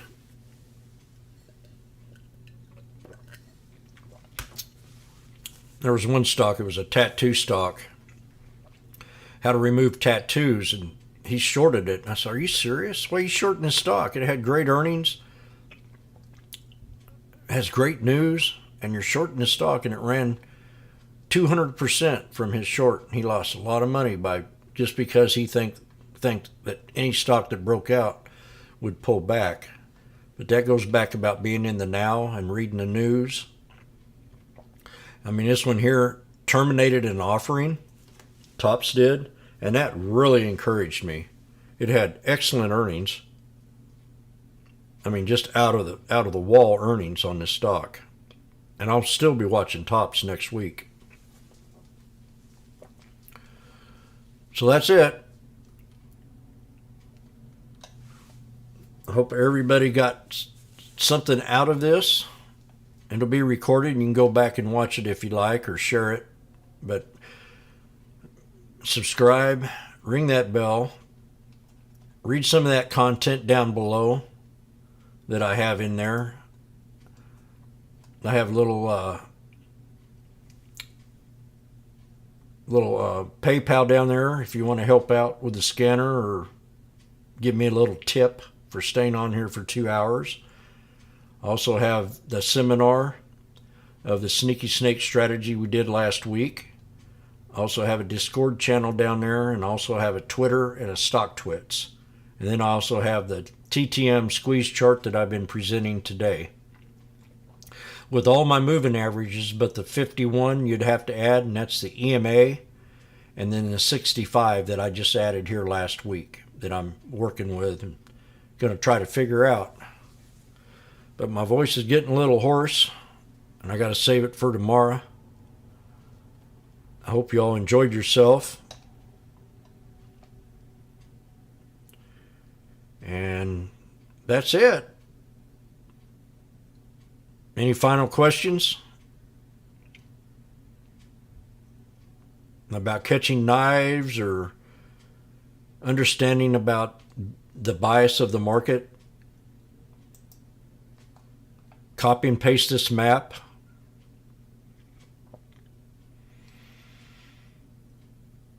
I love outsmarting everybody when it comes to coming in here in the morning.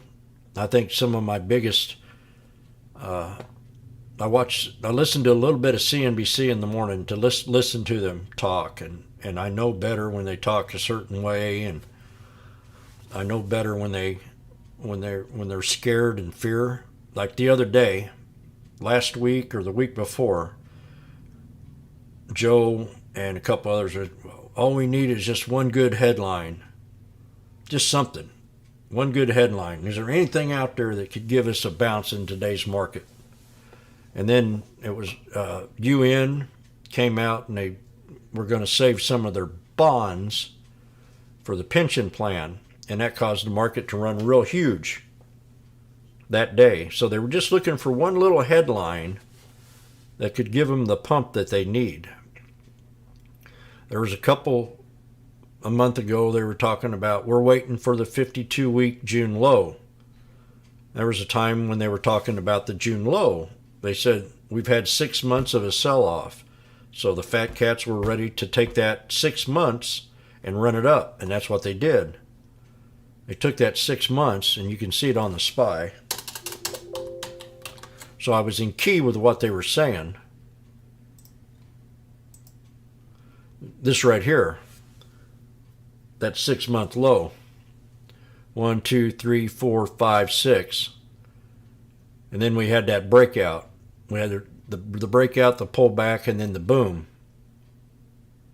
So then they were saying we're going to wait for that June low, and we're going to start jumping in the market. So the June low came right here.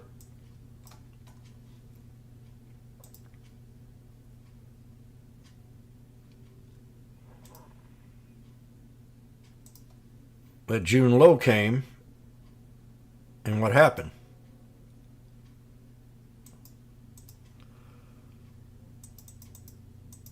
We had one day where it was red, and then it bounced all the way up to the 221 in 2 days, to the 21 SMA, which was the pivot point inside of this Darvis box, which was that first crow. And that's when they got out. So now we're retesting the snake. I clear this all up.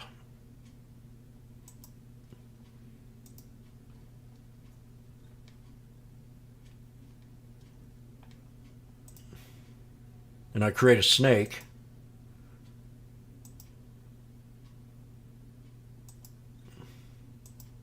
So we've had the breakout, we had the snake, breakout, pull back to the neckline, pull back to the neckline of that June low. Nobody's going to tell you this but me. We come in here Monday and have a boom and run it up to the top of this channel and hit that 51. So Monday's going to tell me everything I need to know about next week. If we come in here and we see a flat, not a green, but maybe a flat day or a little bit of green, we could run this for a couple of days back up to the top, to this body of this candle, and have a double top. So you got 2 resistance levels. You actually got 3.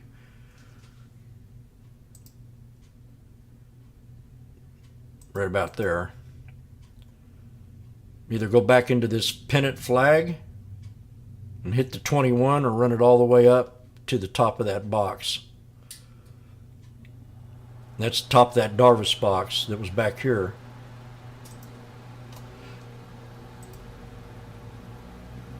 So it's set up for a reversal right now.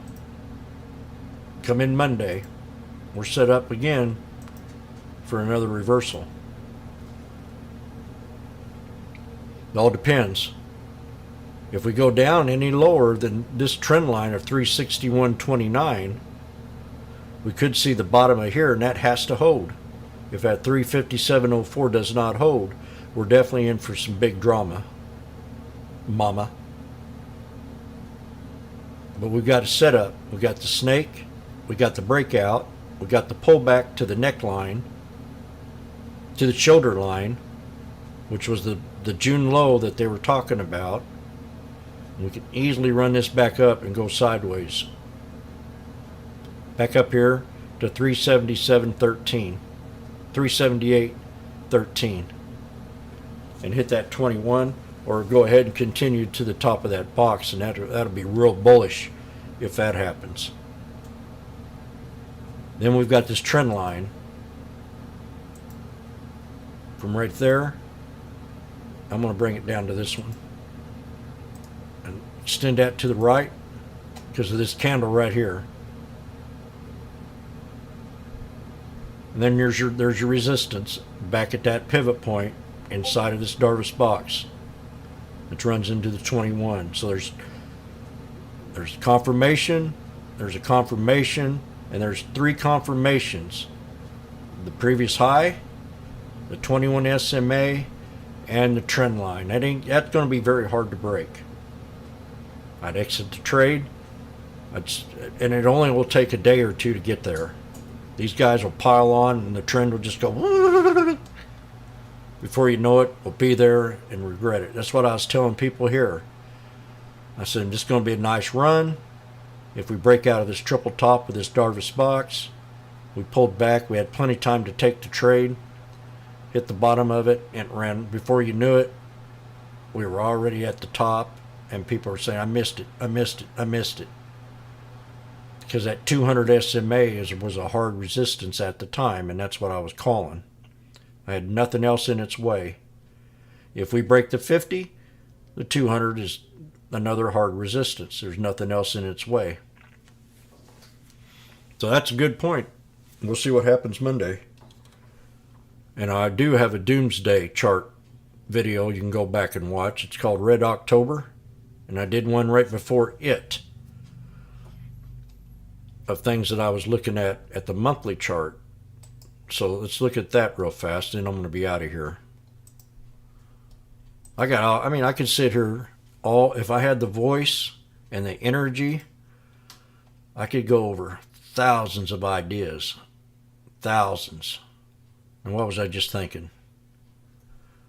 Monthly. So pull up the 20-year, pull up the monthly time frame, hit OK,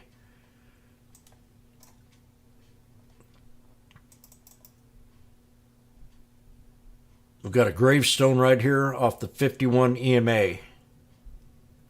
We got a double bottom with a higher low. So if we stay above the 51, this can run all the way back up to this here monthly chart, which is right there at 376.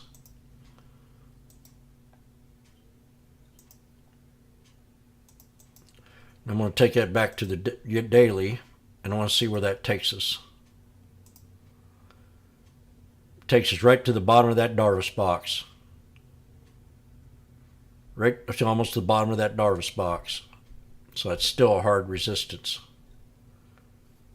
Another confirmation. I could probably show you other tricks of the trade, but I just don't have the time right now. Or the voice. Hello, Florence. So this will be recorded. Share it with your friends if you want. Or at least share the channel. And we're going to see what happens come Monday. Right now, everything looks like we could have us a couple-day rebound. Depends. I mean, we're just in bad shape. Geopolitical. And I don't think the right things are being done right now to correct the economy, but they're going to keep pumping it the way they want to pump it. So we just have to kind of play with the dough. But we're definitely at a support level right here at 361 something. It can easily pop up and hit that shoulder line of that candle. Same thing happened when we had the rebound right here off that yearly low. It bounced up, hit the 21. So we could start going sideways. That'd be a good thing in the market. But bears are in control. And the fat cats know when to buy. They could be ready. Yeah, PPI, that's right, Mark. And the CPI, friendly reminder. That's going to make a big difference, and depends on how many stupid Fed people talk.